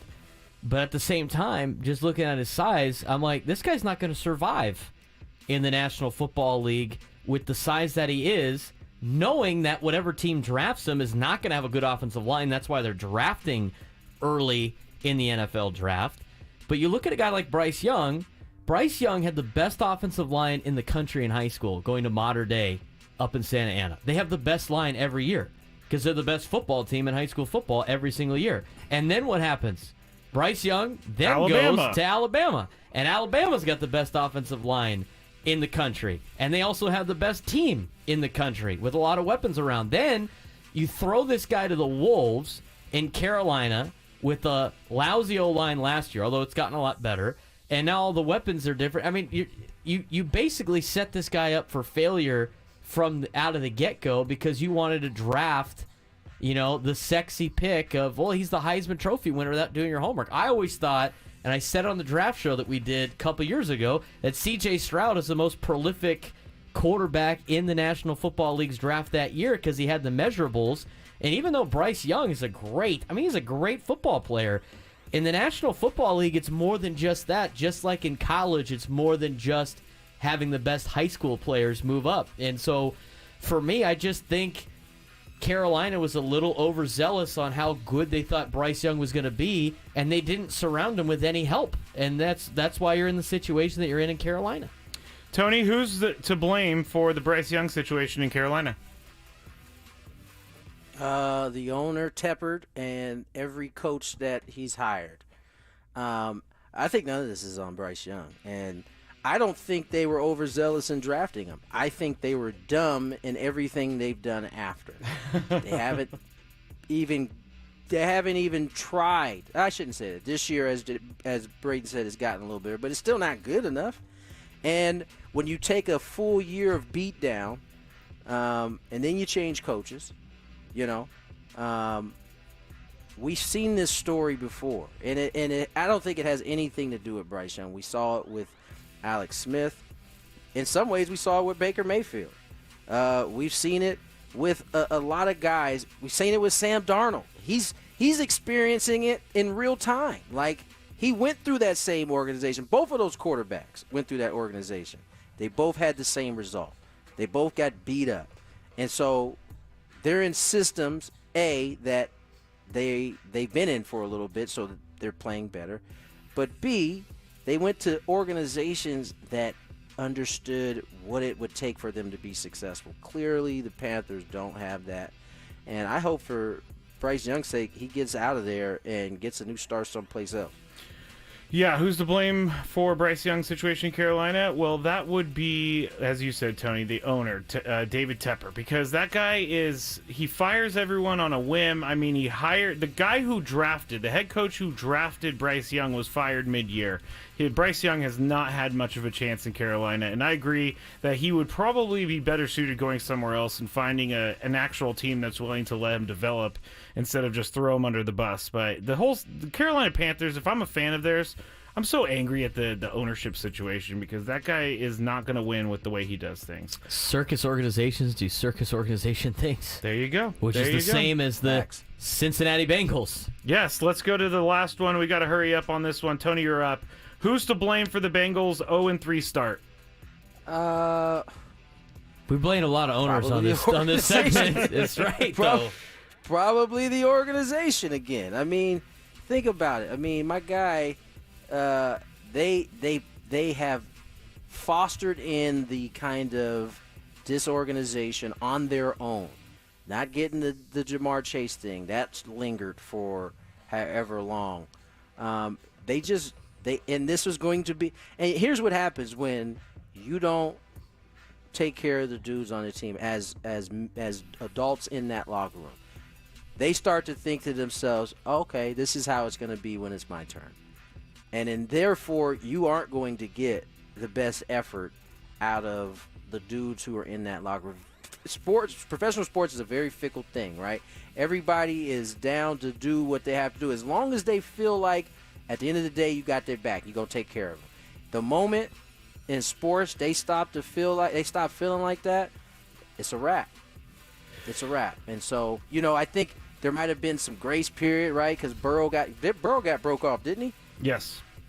So, there's like, okay, well, maybe things are changing. And here we are. Jamar Chase, basically, according to him, not being told the truth.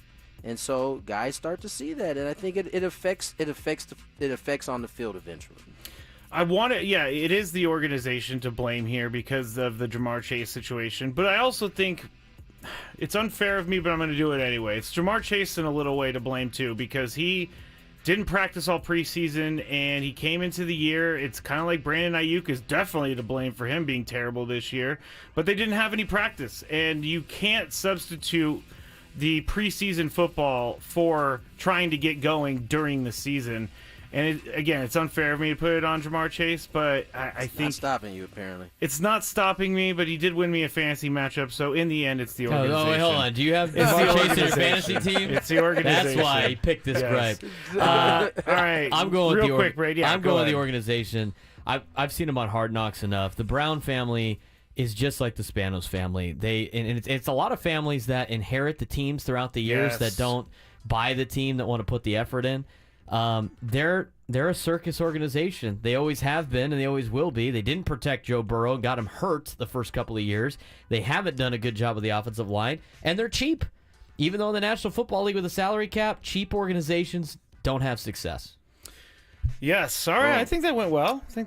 We might be doing that again. And coming up next, actually, we're going to be playing trivia, but it's going to be Braden versus the fans today. Oh, man. I'm not going to So I finally get to ask trivia. You're not good at trivia? Well, that's a good thing for all of you out there. Give us a call, 833-288-0973.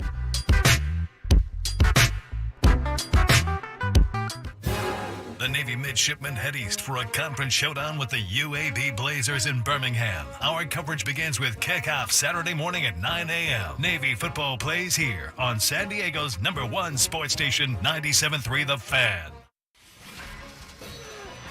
A late night under? I'm Sammy P, here to help you beat the books with BetQL. UCLA is dreadful this season, and now one of the top teams in the Big Ten, Oregon, comes to town this weekend. The BetQL model is focused on the total. BetQL has under 55.5.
You, Braden Soprenet with you as well. Tony Gwynn Jr. will return for the Big Five at 4:40. We still got a lot ahead. We have Sam Levitt's going to join us from Dodger Stadium around 5:40. I know that Mike Schilt has his media availability around 5:10. So right after that, Sam Levitt's going to come up and talk with Braden and myself. I got to thank Adam, though, real quick, because Adam always does this. He always goes like, no, don't thank me. The guy's here all the time, and he's going to be here from 10 a.m. to 6 p.m. the next 3 days running the board for the midday show and for this show. So everybody out there, if you're not driving, give him a round of applause because he deserves it. And Adam's telling me to stop it, so I will. But the Padres lineup is out. Thank you. Charge. And it's time for us to figure out who is playing tonight.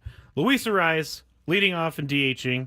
Fernando Tatis Jr. batting second, playing right field. Jurickson Profar playing left field, batting third. Manny Machado playing third, hitting fourth. Jackson Merrill hitting fifth, playing center field. Bogarts in the shortstop position at number 6.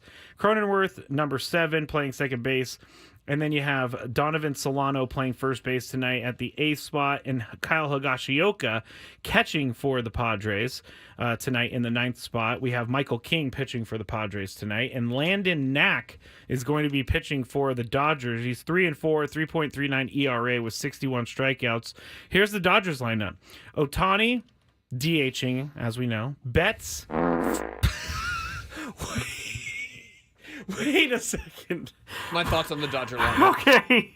I did not expect that. That was hilarious. I was hoping we had some sound effect of the organs you play, the lineup sounder that was just like in slow motion. No, I need to get one of those. But I saw that, and so I pushed it. It works. It works for me. Proceed. Ohtani, Betts, Freeman, Hernandez, Muncy, Will Smith, Tommy Edman, Gavin Lux, and Miguel Rojas playing tonight. Now, we were talking a little bit earlier, Braden, about the bottom half of the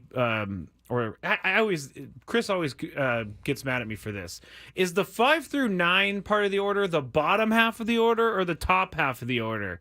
Because I think 5 through 9 in the order is the bottom half, right? I don't know. The bottom half Chris of the always lineup. gets mad at me for that. What does he think it is? I would have to wait for him to get back because he corrects me all the time. Anyway, we were talking about the Dodgers' bottom half of the lineup earlier, and you made the point that no one in the bottom half of the lineup scares anyone for the Dodgers. Now, here's the bottom half of the lineup for the Padres: Merrill, Bogarts, Cronenworth, Solano, and Higashioka. The Dodgers: Muncy, Smith, Edman, Lux, and Rojas. I mean, it's a clear win for me that the Padres have a better 5 through 9. Well, I think so. The Dodgers drastically improved it at the deadline with Tommy Edman being a 7-hitter. That's pretty good for Los Angeles. Gavin Lux is okay, struggled. But he's struggled at 244. Miguel Rojas, he probably doesn't have too many at bats, but I'd take the Padres guys, and their numbers are relatively the same, if not better, with the exception of Higashioka. I really like the lineup for the Padres today. Arraez leading off, Tatis 2, Profar 3. I thought when Tatis came back, putting him in the 2-hole is a good spot. Leave Machado in the 4, where he's been hitting the majority of the time. But I still think they really need a 3-hitter. And so maybe Fernando in the playoffs could be the 3-hitter for the Padres. You put Profar in 2. The Padres really haven't had a 3-hitter all year. They've gone with Profar sometimes because he had a good year. They've had Cronenworth. I thought at the beginning of the year, I said it on opening day while we were at Baja Ricks, I said, if Jake Cronenworth is your 3-hitter at the end of the season, you're in trouble. I mean, he's more at the bottom half of the order in terms of and that's not a knock on Jake. That's just what you need if you want to be a playoff team. And, Jake Cronenworth batting 7th is great for the Padres. Donovan Solano being an 8-hitter is great for the Padres. Really is. And Higashioka might be in there just to catch Michael King. They have that camaraderie from the Yankees days and, throughout the season. So I don't mind him in the 9th spot, but I would imagine more times than not that Elias Diaz will be in there to be the catcher for the Padres in playoff mode. But really like the lineup. I'd probably switch to Tatis and Profar at 2 and 3, but that we're just picking at hairs right now. Yeah, picking at hairs or splitting. We're splitting hairs. With those two spots. Here, don't sleep on Jurickson Profar, because Jurickson Profar had a pretty bad 20-game stretch or so from August 22nd, I think, until September 4th.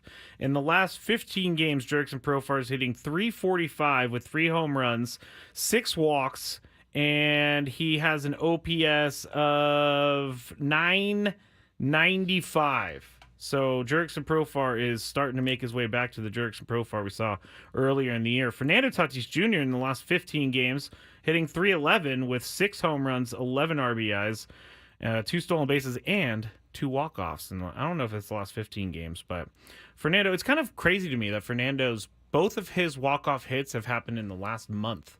I would have thought he had much more than that. Well, he hadn't a walk off at all, and then he got 2 in 13 games, which was nice. And I think that the thing now is for That's the guys baseball. that tear his shirt off, because at the game on Friday, I believe he was trying hard not to get his shirt torn off or his jersey torn off, but they accomplished their mission anyway. All right, it's time for Braden versus the fans. It's just like Chris versus the fans, but Braden is going to be playing, and you're going to be qualified for a chance to win our grand prize, a 2-night stay at Wynn or Encore Las Vegas, and 2 tickets to see Awakening. Awakening, the thrilling spectacle at Wynn Las Vegas, dazzles audiences with soaring aerialists, bounding acrobats, high-energy choreography, and comedic moments. At the heart of this compelling story, a hero must confront the forces of light and darkness in a quest to save the world. A mythic adventure unfolds set amid the most technologically immersive theater ever designed. Tickets are on sale now at awakening.com. Also, you will walk away with these tickets if you win. You're going to win a pair of tickets to Eric Clapton at Pechanga Arena on October 8th. Limited tickets remain at axs.com.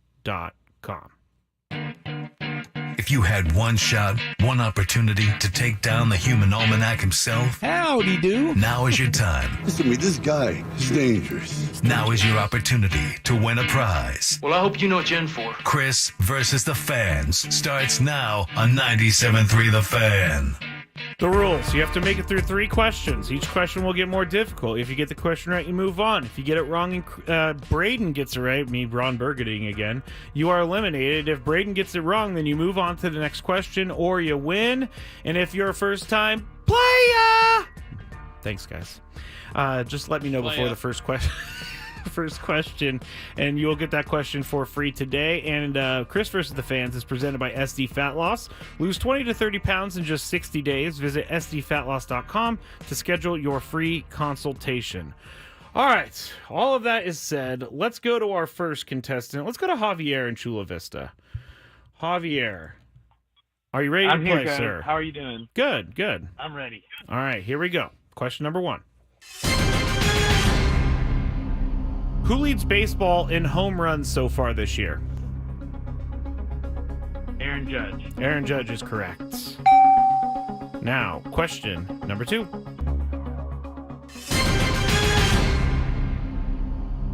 When the Cleveland Browns relocated after the 1995 season, what city did they move to? They became the Baltimore Ravens. The Baltimore Ravens is correct. Wow. Javier's just running through these questions right now. All right, third and final question. You get this right or Braden gets it wrong, and you are qualified for the trip to Las Vegas, and you will get those Eric Clapton tickets. What 2 teams played in Super Bowl 41 that featured Prince's famous halftime performance in the rain?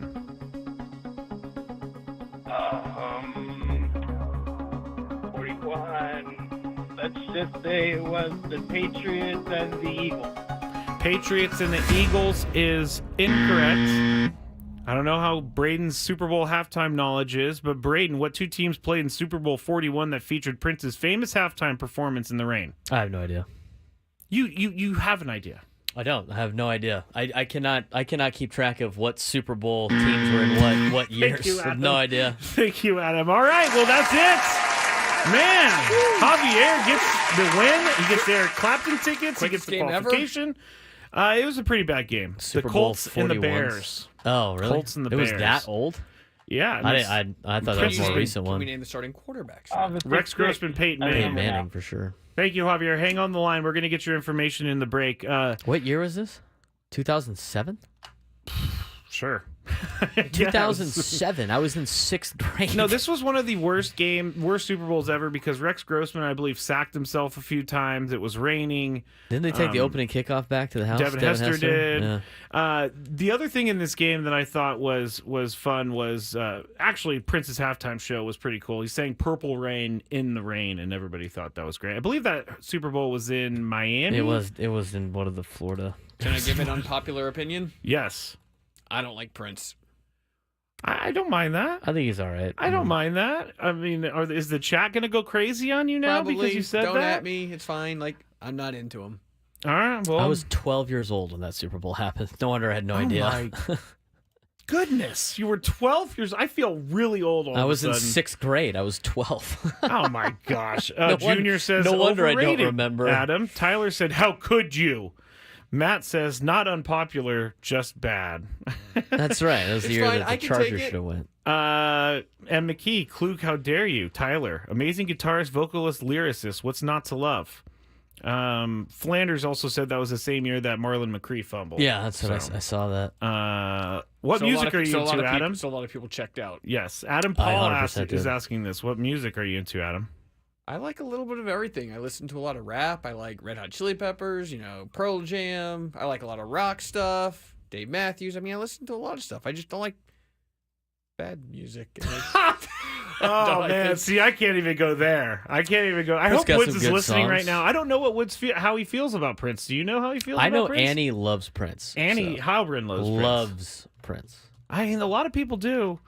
Derek is saying, Klug, are you serious? Adam says, Red Hot Chili Peppers are terrible. Give Klug the shovel now. Oh, I mean, is there a we've worse passed song off the hole digging to Adam. Is there He's a digging worse, himself a hole. Is there a worse song than Party Like It's 1999? That is a good song. Come on. No, it's not. Da, da, It's not a bad song. Can you find it? Do we have it in the system? Because it's pretty good. Is Prince better than Michael Jackson? I don't know. Michael think Jackson. so. I'm sure they both did weird things in their spare time. This is a good song. I don't understand how you cannot like this song. I'm not like a huge Prince fan. Like, I'm not going to listen to a bunch of Prince, but the songs that he Okay. has that I like. Uriel, you need to calm down a little bit. He said Adam's attitude sucks. I don't like that. It's just an opinion, Uriel. Just because I'm saying I don't like a popular artist? Yeah, I don't get that either. I like this song, so people pretend to like Prince to seem like they know music. Exactly. I don't claim to know music, Exactly. so I'm the least musical person probably in this room. I respect all music. I listen to Slipknot. I listen to you got the headbanger stuff, don't you? I'll listen to that. March System of a Down. March like of whatever. Mephisto. There's a lot of things I listen to. Oh gosh, Cradle of Filth is another Have great you one. listened to the new Linkin Park with the new singer? I have not. They have a new Linkin Park. Yeah, they have a new singer. They have a female singer now. Yes, and Really? I have not heard it. Is it good? I've heard it. I'm gonna have to go Is listen it better to some than of that. Prince? Am Am I asking the wrong person? You're asking the wrong person. Wow, Linkin Low Park bar. with the new singer is Yeah. better than Prince.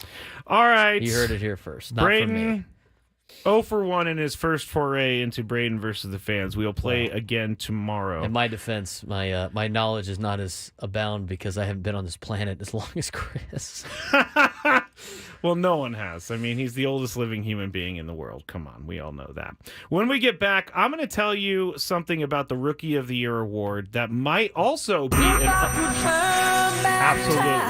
That There might you go. also be an unpopular opinion, and we're also going to update you on our Odyssey Fantasy Football League when we get back here on 97.3 The Fan. From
entry into Braden versus the fans, but we really got more from Adam than anything else. I mean, Adam is getting crushed on the chat right now for his Prince take.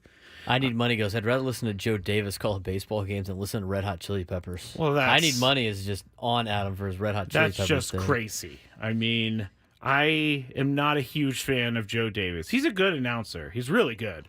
But I don't know that I like the voice over Red Hot Chili Peppers because everybody knows Red Hot Chili Peppers. Anyway, this is Gwynn and Chris. I am Matt Scraby. That's Braden Soprano. Adam Klug here as well.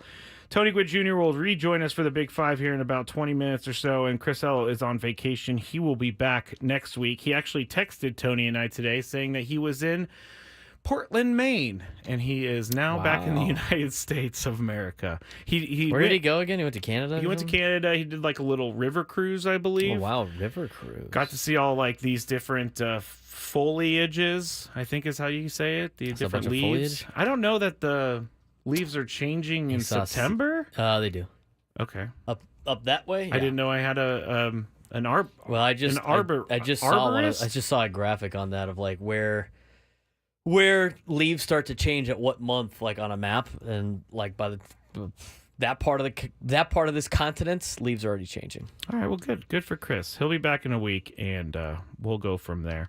Now, I told you before the break that I wanted to talk about something with the Rookie of the Year, and I've seen this thrown around a lot, and I haven't told anyone about this take yet, but I've seen the take that the Rookie of the Year needs a pitcher award and it needs a hitter award. And we are talking about this because Jackson Merrill and Paul Skeens are both up for the Rookie of the Year award in the National League, and both of them are deserving. Paul Skeens has not done anything to go away at all. He's actually, gotten better, but when you go to MLB.com and you look at the stats page, it still has that whole thing where you can't find his stats because he's not qualified. So that's my thing. But is that he can't even qualify for like an ERA title, so how can he qualify for the other awards like Cy Young and Rookie of the Year? I was on board with having two awards until I thought about it a little bit more. And the reason I don't want two awards is because Rookie of the Year is something that only one person should win in each league. I mean, you could even say it should be one person should win for entire Major League Baseball, but I'm fine with one winning in each league. And the reason is because there is a winner. You have to have one winner, and everybody these days gets a trophy. And I feel like that's a sort of response to two players that maybe deserve the award, is that, oh, hey, they're so good together, each of them need their own award. But I don't want that. There's nothing wrong with having a clear winner or someone that has been voted as the winner of this award. And I don't know how you feel about this, Braden, but I do not want to see two because I'm tired of the everyone gets a trophy mentality. I don't really care for awards. I think they're dumb. I think they are hype. I think they're dumb. I think awards in sports are dumb. Aside from like the championship trophy at the end, because I think everybody's got their own agenda on these awards that vote for them. It seems like, and I just think it's a popularity contest more times than not. And Paul Skeens is popular because of what he did at LSU, and he dates Livy Dunn and all this other stuff. I think it's kind of ridiculous. Now, from a standpoint for the players' perspective, they have incentives and money incentives for awards. True. So for me, it's like, you know what? Make a Rookie Pitcher of the Year award. Make a Rookie of the Year award for both leagues. I mean, if we're just gonna hand out awards, let's hand out awards. College baseball and college athletics have those all the time. They have the Pitcher of the Year, the Position Player of the Year. They have the Freshman of the Year. They have the Freshman Pitcher of the Year. They separate it because it's two separate entities. To me, if you're going to be giving out an award for Rookie of the Year, I think it needs to be two separate things. I mean, what Paul Skeens does on the mound is drastically different than what Jackson Merrill does at the plate. It's two different levels of competition. You're comparing apples and oranges in this particular case. Give them both an award. Who cares? Because everybody gets an award then. Let's go to Matt in San Diego. He has an opinion about this. What's up, Matt? How's it going, guys? Thanks for taking the call. Of course. What's on your mind? I don't think they need to split it. It's not a trophy take. That's not my cup of tea necessarily, but it's more. I think this is just a year where there's a really, really good pitcher and a really, really good hitter. I don't think we need to freak out and change the landscape of the award because of a year. Because I guarantee you what would happen. You split the award because, yes, Jackson Merrill and Paul Skeens, if you could split the award, both deserve it at this point. I give Merrill the tip because he played a full season. But inevitably what's going to happen is there's not always a year where there's a hitter and a pitcher who both deserve Rookie of the Year. So you're going to get some rookie who pitched the full year, got 11 wins with a 4.2 ERA, getting pitcher Rookie of the Year because, well, they were the best that was there. I don't think you need to split it and dilute it. And there are years where, Ronald Acuna won the NL Rookie of the Year over Juan Soto. And so, there are always years where there's multiple good guys and someone wins out and someone doesn't. I don't think necessarily because this year is unique, you need to go changing the entire award. It's a great take, Matt. Thank you for the phone call. I agree. We did this with when the Chiefs and the Bills played in the playoffs a few years ago. Everybody wanted, because I don't think the Bills got a chance to answer after the Chiefs went down and scored. They won the game in sudden death. Everybody wanted to change the playoff format, and it was just because we saw a great game and we didn't really want it to end. I do like that, though, about having Paul Skeens is not going to come around every single year. Can I add on to that point about there are just some years where there's two deserving guys? In 2022, Ohtani had an 875 OPS. He hit 34 bombs with 95 RBIs and 90 runs scored, while also as a pitcher, right? I had it right here. 2022. He threw 166 innings with a 2.33 ERA. And guess what? He didn't win AL MVP because Aaron Judge won that year when he broke the AL home run record. Ohtani was amazing, and he didn't win MVP. There were two deserving candidates that year. Yeah, and I think that's what makes... We didn't freak out and change rules.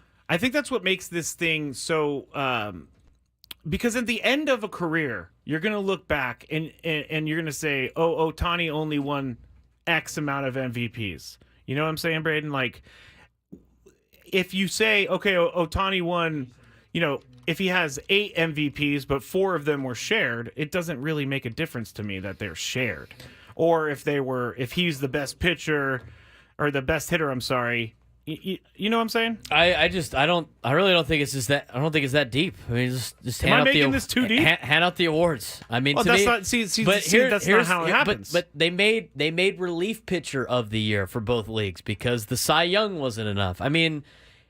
It's not about sports. It's about entertainment. This is an entertainment business, not a sport business. To me, it's. What do people want to see? They want to see entertaining things. People like awards. That's why you have all these dumb award shows all the time. It's really just us fighting over it. Hand out the awards. Who cares? The other thing is in sports, all we do is preach team mentality, and now we're trying to singular romanticize individual achievements. Individual achievements. Well, if you've watched sports in the last 5 years, there's not a lot of team in sports nowadays. There's no I in team still. They haven't changed the spelling of the word. All right, let's go to Troop real quick, and then we're going to head to break and get to the Big Five. Troop, you are on. How's it going?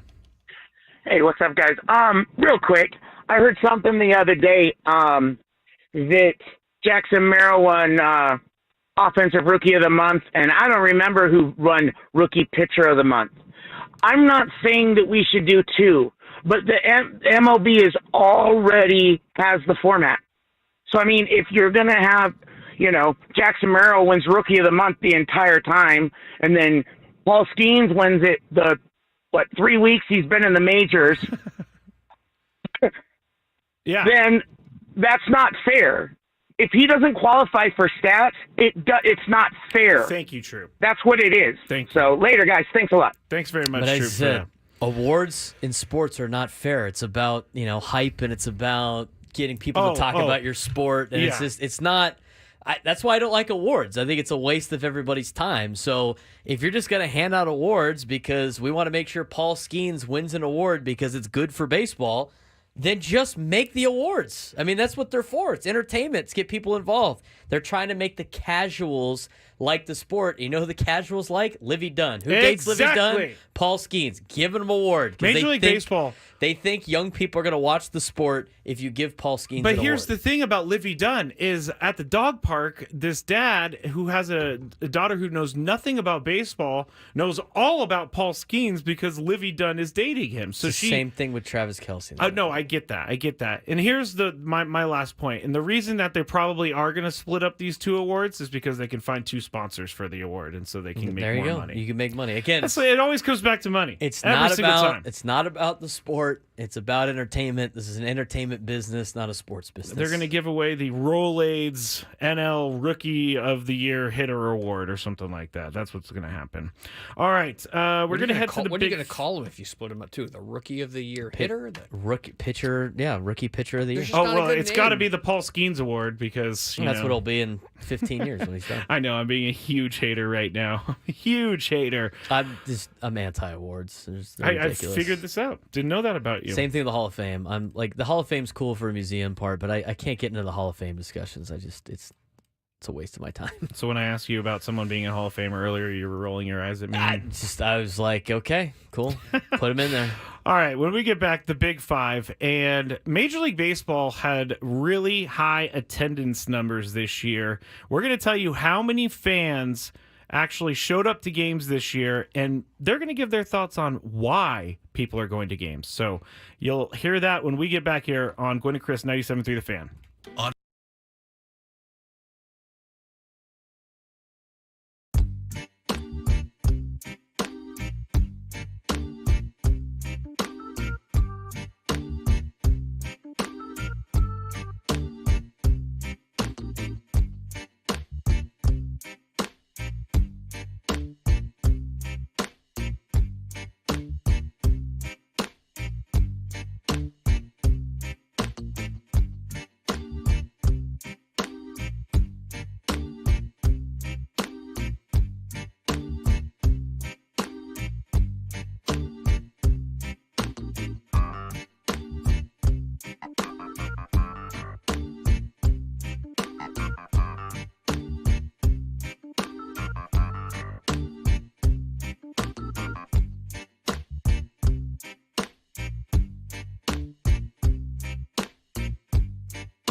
40. Make sure you plan accordingly. They'll be at 7:10.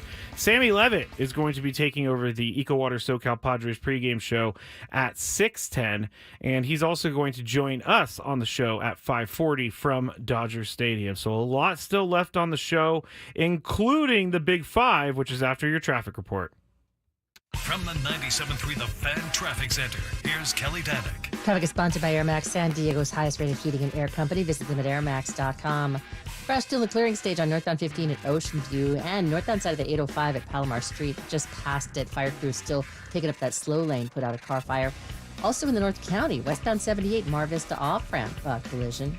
Looking for the best in HVAC? Choose Air Max, San Diego's highest-rated heating and air company with free diagnostics on all repairs and estimates. See why over 1,300 happy customers have given Air Max 5-star Yelp reviews. See Air Max today at airmax.com. I'm Kelly Danick with Gwynn Chris, San Diego's #1 sports station, 97.3 The Fan. It's that time of the show when we check on the latest in sports. Only the most important topics and questions are brought to light. Stop what you're doing and listen. These news stories will astound and amaze you. The one, the only. Oh my God, who the hell cares? The Big Five starts now on 97.3 The Fan. And for the next couple days, it's going to be a Big Five with Braden Soprenant. Tony, I don't know that we've ever done an edition of the Big Five with Braden before. This is going to be exciting, I think. Yeah, I'm pretty sure we haven't done anything like this before, so it should be fun. I've never been part of the Big Five, but okay, you can confirm it. I should have just come to you first, actually, to see if you've ever done a Big Five. I've seen it on your Instagram before, and I've listened to it a lot, but I've never been part of the Big Five. It's a great honor to be part of the Big Five. I mean, this is the longest running segment on the station. I believe it. Yeah. All right, here we go. So do I gotta be like curmudgeon like Chris, or just go, hey, well, I don't really know about this. Easy Roz? Yes.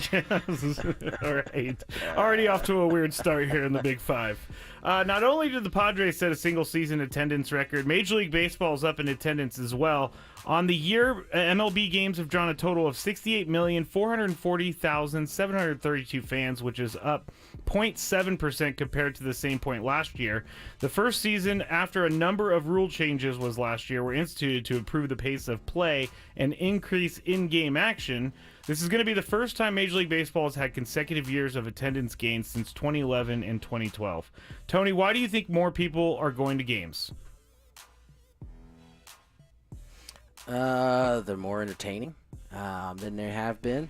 You know, the best players are or at least allowing them to showcase themselves in a way. You know, it's not a 4-hour event anymore, or 3-hour and 30-minute event, which is what we were averaging, I believe. So, yeah, I think it's been an all-around good thing. Some of these rule changes have forced the action at least a little bit. I think for the superstars it works. I think the goal is to get kind of a median, you know, in terms of the type of players that are out there. I think we look at the numbers overall, offense is continuing to plummet. And it's really the big dogs kind of holding it up right now to what it is, which isn't much. And I think the game will be better when, you know, the guys who aren't superstars, there's more of those type of guys that impact a game. I think the game will continue to get better that way. How do we get to that point? I'm not sure. Braden, why do you think more people are going to baseball games? I think it's a combination of a lot of things. I mean, obviously we're a handful of years now out of COVID, but I think after that experience for a lot of people, I think more people are interested in getting out and enjoying life. But I also think a lot of these teams have done exactly what the Padres have done and made it an event and made it a place to be and a cool place to hang out. And they have all these different, you know, all the venues now have these group seatings and all of these, you know, not casual, but social areas to watch a Major League Baseball game, and it's fun for a lot of people that don't even necessarily like baseball to go hang out at these different parks. And I've been to a handful of different parks this year. Obviously, Tony's been to a lot more, but when I was in Cincinnati, they had a cool little setup outside the ballpark, just like Petco Park has, and people were hanging out, having a good time. And same thing in the ballpark. Went to Wrigley Field. Now it's a little bit of a different story. They always love going to games, but I think a lot of people, I think baseball and a lot of their executives at these different ballparks have made their event more than just the baseball game, and it gets a lot of people that are not necessarily diehard baseball fans to go and enjoy, a night out or an afternoon out with baseball kind of being the center circle of it. So I agree with Tony's points on a lot of the rule changes and the play being a lot more entertaining, but also I think a lot of these teams have done a great job of making it a social place to be, each and every night and afternoon.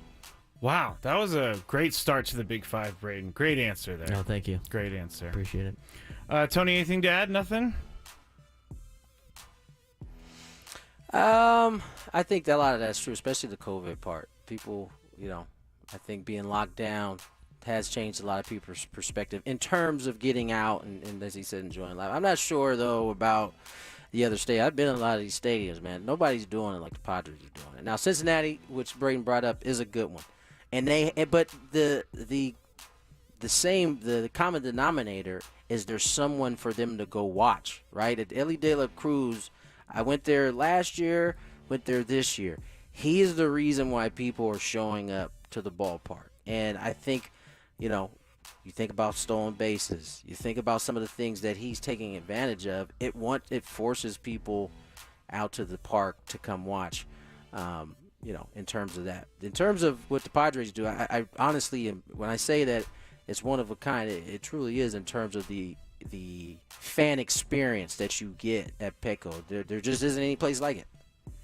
Number 4. Christian McCaffrey is doing what he can to return to the field for the 49ers, even if that means flying overseas. Now, I guess yesterday, head coach Kyle Shanahan said that CMC went to Germany this past weekend in order to see a specialist for the Achilles injury that has sidelined him to start the year. That came from Eric Branch of the San Francisco Chronicle, and some think CMC should shut it down for the year before he hurts himself even more. Braden, do you think CMC should shut it down?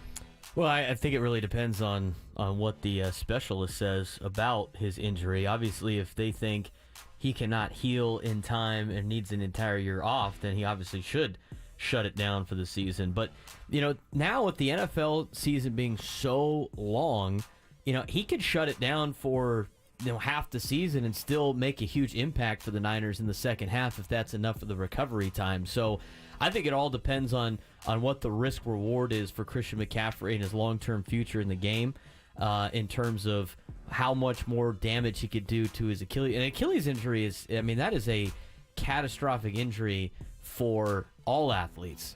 And we see a lot more of them now in football, and if it's in a spot where he could potentially tear it at any point in time. Obviously, you don't really want to play with that. So I think it all depends on what exactly he was told by the specialist in Germany. And if the guy says that, after a couple of weeks that you could go back out after it and not have to worry about things, I think that's what he needs to. I think it's worth playing after that for the Niners. I might be a little biased because I have him in fantasy football as well. I was waiting for it. But at the same time, though, to me, I view this as kind of like the Fernando injury, right? If he has to spend time until that thing's fully healed for him to be able to play, then that's what he's going to have to do. But just to say he needs to be shut down for the entire year, I think it really depends on what the medical personnel told him. Agree. Tony, do you think he should shut it down? First of all, I love Braden's answer, but I also love the fact that the non-experts are the ones saying that he should shut it down for the season. It just is mind-blowing to me that they already have an opinion out there, and this man hasn't even gone to see the actual doctor that is going to help him make this decision. No, he already did. He was in Germany over the weekend. But I'm saying they were telling him to shut it down before the Germany thing happened this weekend. So here's what I'll say is that, when in doubt, head to Germany. I think Kobe went to Germany to help get his knee right at one point, right? Clearly, they have some advanced things there that keep sending these players to go down there. But I think he should wait and see what the doctor tells him, or go off of whatever the specialist said. This is the beauty about being in professional sports on these professional teams. Like, you have access to some of the best doctors, and you can get multiple opinions. And so you can come up with a kind of a way to at least make yourself feel good about the decision you're making. But ultimately, it should be based off of this information he got from the specialists and what the team doctors are telling him as well. You got to be careful with this, though, because, obviously everybody has different motivations for him to coming back, right? I mean, I think for McCaffrey, it's about getting healthy first and then helping his team. 49ers, most teams, they want you to get out there and help regardless. You know what I'm saying? So, I don't know. This is why you get other opinions to make sure that it's lining up. Number 3. Words to live by. When in doubt, go to Germany. The Dolphins are in major quarterback trouble, and their season is on the brink of being lost. Tua is out another 3 games. Skylar Thompson is dealing with an injury, and they're down to third stringer Tim Boyle. They do have Tyler Huntley, who they signed last week. There have been some names thrown around, but I think there was one out there that they could easily go after. Jaguars backup quarterback Mac Jones. Played a little bit last night, but I'm not going to ask you about Mac Jones, but I'm asking, do the Dolphins, Tony, need to bring in another quarterback to keep their season alive? I don't know if I'm a quarterback if I want to go at this point. Everybody's getting hurt. My man's back is broken. I think I have some questions about this offensive line if this is the case. Now, to be fair, Tua got cracked scrambling. Yeah. But it wasn't like he was well protected in that game either. So, yes, they're going to need a quarterback. I mean, I think you go with what you got. I'm not sure that there's one out there that's going to make that much more of a difference at this point. So, yeah, man, they're in a rough spot, man. Their quarterback's out for at least another, 3 weeks? This was the first week of the 4, right, that he has to sit out. Yeah. Skylar Thompson what is his chest? Rib. What is he hurt with? Rib. Significant rib injury. Yeah. Ribs, yeah. So his ribs are broken. And, your third string guy, it doesn't sound like they're overly confident in. So this is not the start you want to have. And I get the season's a little bit longer, so you got at least one more game to play with, but this ain't going in the right direction. Braden? It's not going in the right direction, and the Dolphins, with the amount of money they spent on skill position guys, are in win-now mode with Tyreek Hill and company. So, that's another factor. It's like we talk about with the Padres, this year and the last couple of years. It's, when you sign these big contracts to these athletes and they're in their prime, I mean, you got to win during that time. Otherwise, you waste the money on the contracts by not giving them an opportunity to succeed. So they obviously do need a quarterback. I mean, you mentioned Mac Jones. I mean, my question is why haven't they been on the phone with Pittsburgh to talk about maybe Russell Wilson coming down to Miami? That might cost cost a lot of money. But Justin Fields has been pretty good for Pittsburgh, and if you're Pittsburgh right now, you keep playing the hot hand and listen to what the Miami Dolphins have to offer. But there are a couple of quote answers out there for Miami, but at the but they're 0-3, right? If I'm not mistaken, did they win a game? Yeah, they're 0-3. No, wait, they won the first one, didn't they? Did they win the first game? Let me look up while you're. It doesn't matter. They're either 1 or 2 or 0-3. The Dolphins. They're 1-2. 1-2. So again, they're not. They have one win. They're not like well out of it. And again, we mentioned before how long of the season it is for Miami and for the NFL at that point. But if they continue to run out Skylar Thompson or Tim Boyle, they're just going to continue to not win football games because we're in this new era of quarterback play where there's not a lot of quarterbacks to go around in general. And if you don't have one of the top guys in the league, you're going to struggle, and the Dolphins can't really afford to do that. So if they can find a Band-Aid to this situation with somebody else, I think they definitely have to take advantage of it because of the contracts they've handed out. They are 1-2, by the way, so that is confirmed. Number 2. A sports writer in Toronto for the Toronto Sun wrote about the Raptors and how they are going to retire Vince Carter's number as a Toronto Raptor. The article said that, yeah, he was a good player, but he didn't really do anything in the long term for the Raptors. He never won even one best of 7 playoff series in Toronto. He got to only one. He played 15 playoff games as a Raptor, winning 6 of them. So, Braden, do you think the Raptors should retire his number? Well, to me, for a retired number, my kind of rule of thumb is, that player needs to be an iconic part of that franchise and has had accomplished a lot of what he accomplished as a player in that organization. Now, there's a couple other caveats to that too. Obviously here in San Diego, and it's just controversy on it with some younger fans. But Steve Garvey hit that big home run and got his number retired. And you look at just the Padres numbers. Can you tell a story about the Toronto Raptors without mentioning Vince Carter? And if the answer is you can't, then you need to. I think his number should be retired in Toronto. But if you want to go, I don't like doing it based on just playoff wins and losses. I mean, I know it's an easy way to evaluate certain players, but there's a lot of players. I mean, it's a team effort still, even though he had an individual impact. So, from that kind of logic, are you going to retire Kawhi Leonard's number in Toronto because he won a championship with the Toronto Raptors? I mean, I don't really think that is warranted. So, I do think they should retire. If it's up to whether or not they should retire Vince Carter's number, yeah, go for it. I don't see why that's a bad deal. I mean, he accomplished a lot of the things that he accomplished in his career with the Toronto Raptors. I mean, when I think of Vince Carter, I do personally think about the Raptors, even though he played on a handful of teams after that. So I'm not against Vince Carter's number getting retired in Toronto. Tony, what about you? Do you think the Raptors should retire Vince Carter's number? Yeah, this is a no-brainer. Vince Carter brought that organization to prominence. Like, no one was checking for the Raptors before. I think they had Amari Stoudemire, or not Amari. They had Damon Stoudemire, and they had Marcus Camby before that. But nobody was checking for the Raptors until Vince got there. And so he spent a significant part of his career there. He ended up playing in a bunch of other different places as well. But that franchise, as Braden just said, they can't tell their story without Vince Carter. I think this is a no-brainer. Well, I am happy to get to bring up a Toronto Raptor story so I can play my Raptor sound effect. All right. Number 1. Jurassic Park just Man, Braden gives me the same look that Chris does when I try to make those jokes. You need the sounder every time. Jaguars quarterback Trevor Lawrence had a pretty rough night last night, and in his 4th season, he's still trying to break through. Since entering the league, he's had 61 turnovers, which is the most in the NFL. Since November 26, 2023, he's had 8 NFL starts and 8 NFL losses.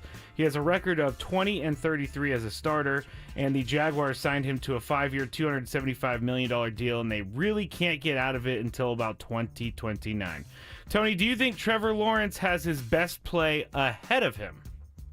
Yeah, I think so. I don't think he's washed or done or, stick a fork in him, anything like that. I think he's going through some growing pains, quite frankly. I mean, honestly, it's amazing he got here with some of the moves. Again, we talk about guys being drafted by the right organization. Now, I think he may have the right coach. He may not have the right coach, even in Doug Peterson right now. But he didn't have the right coach with Urban Meyer. I think there was somebody before. Was there somebody before Urban? Or was Urban his first? I think Urban was his first. Let me double check, though. Yeah, so either way, if Urban was his second, that means he had the other dude for like 1 year. And so, he has really just started. And it was amazing he did something as well as he did the first year he got Doug Peterson. So I think he's just kind of going through some of the rookie pains or young quarterback pains that he goes through. I know people in today's society, the expectation is that you're good like right now, and he may not be one of those guys. Urban was his first head coach, so that's pretty tough. That's pretty tough. Yeah, so he's behind the 8 ball. Yes, he is. Braden, what about you? Do you think his best play is ahead of him? I think so. I think he could still be a very good quarterback in the National Football League. And, the quarterback conversations all the time in the NFL are fascinating because some guy will show up from college, right, and he'll be the greatest thing since sliced bread, and then he'll have like 3 or 4 bad games and go, this guy sucks, and then let's move on to the next guy. And it's such a position that, especially in the media, is so fickle on how they evaluate quarterbacks. I mean, it's whatever the flavor of the day seems to be who the top quarterback in the league is. You could go on a 3-game stretch where you're throwing for over 300 yards and 4 touchdowns apiece, and you're the greatest quarterback to ever live. And then all of a sudden, 3 games later, you go in a little bit of a slump, and it's like, this guy's terrible. They got to go find somebody else. I mean, to me, the perfect example of that is Lamar Jackson. I mean, the Lamar Jackson came into the league, right? He struggled a little bit. This guy can't play, right? Because he's a running quarterback. Then he had like an MVP season. It's like, this guy is the greatest thing ever. And then again, he struggled a little bit, and they're ready to throw him under the bus. But it is so hard to play quarterback in the National Football League. It is such a tough position, and that's why I'm pretty overcritical about quarterbacks all the time, especially when they get a lot of extra praise just because they happen to be good for 3 or 4 games in a row. It's a tough position, and right now there's not a lot of those elite quarterbacks to go around, and that could be a whole podcast topic about how these quarterbacks in this era are different than the ones that we just had, just because of the way they went through their progression of like playing in high school and the Elite 11 camps and doing a lot of 7-on-7 with no pressure, and then you get to the National Football League and all of a sudden you got pressure in your face and all of your weapons are just as talented, the defense you're going against is just as talented as everybody on your team. It's a different animal, and it's a lot of ups and downs as a quarterback. So I think Trevor Lawrence still has his best play ahead of him, and I think Tony hit the nail on the head when it came to getting drafted by the right organization. That's a huge factor in this as well. Yes, it is. Well, very nice debut, Braden, in the Big Five. Good job. We're going to be doing a couple more of these this week with Braden in with us. And when we get back, we are going to head to the 5 p.m. hour, which includes a visit from Sammy Lev, and we'll get you set for Game 1 between the Dodgers and the Padres here on 97.3 The Fan.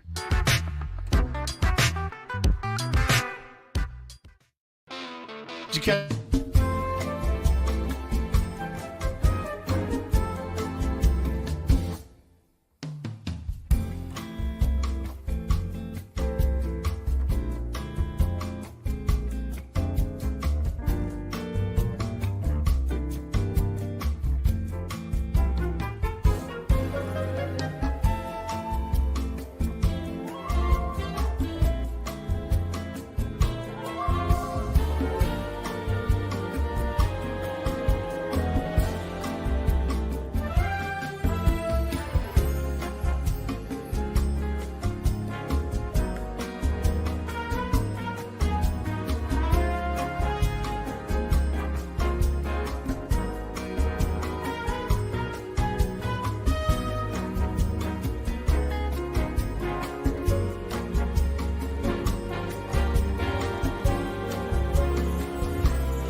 And we are in our final hour of Gwynn and Chris today, 97.3 The Fan. I'm Matt Scraby.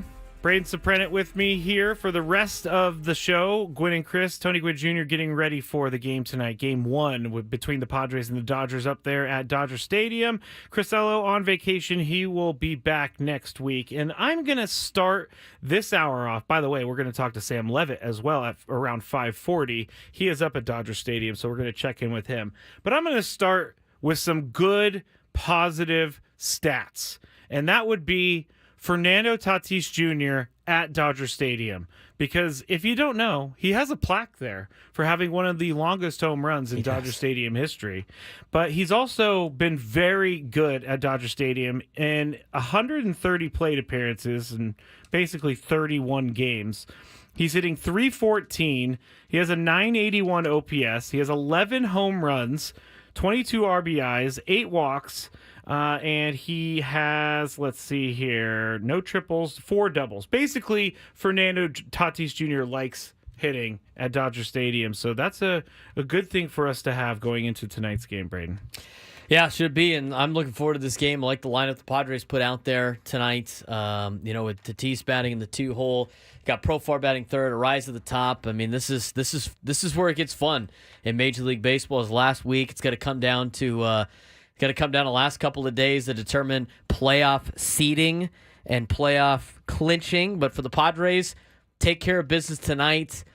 Get yourself in the playoffs. Pop the champagne tonight at Dodger Stadium, and then think about the next 2 days and trying to potentially put some pressure on the Dodgers before they go to Colorado to try to win a division championship. But got to control what you got to control the controllables that you can control. Go out there, get the dub tonight, and not have to worry about as much going into this weekend. In Arizona, get that playoff ticket punched as soon as possible. Yeah.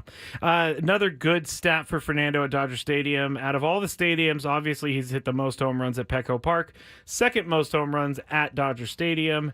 Third most RBIs in his career at Dodger Stadium. So again, he really likes to hit at Dodger Stadium. It's going to be Michael King tonight against Landon Knack. Now here's not so good stat that I'm going to tell you about. Shohei Ohtani versus Michael King. They haven't really faced each other that much because Michael King's only been in the National League West here for one season, but 12 plate appearances, .417 batting average, 1.250 OPS, and 3 home runs. No, I'm sorry, the OPS is even higher than that.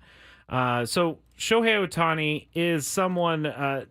How do they attack him tonight? Do they pitch around him? Do they just go right at him? I don't know. I don't know what they're going to do. I would like to see Michael King go right at him. I know that Michael King has the confidence to do that, but he's one of the most dangerous hitters in baseball. Yeah, he's one of the most dangerous hitters, obviously, in baseball. Definitely in that lineup. And I don't know what necessarily you do. I mean, I wouldn't really try to avoid him too much. I can't imagine them trying to.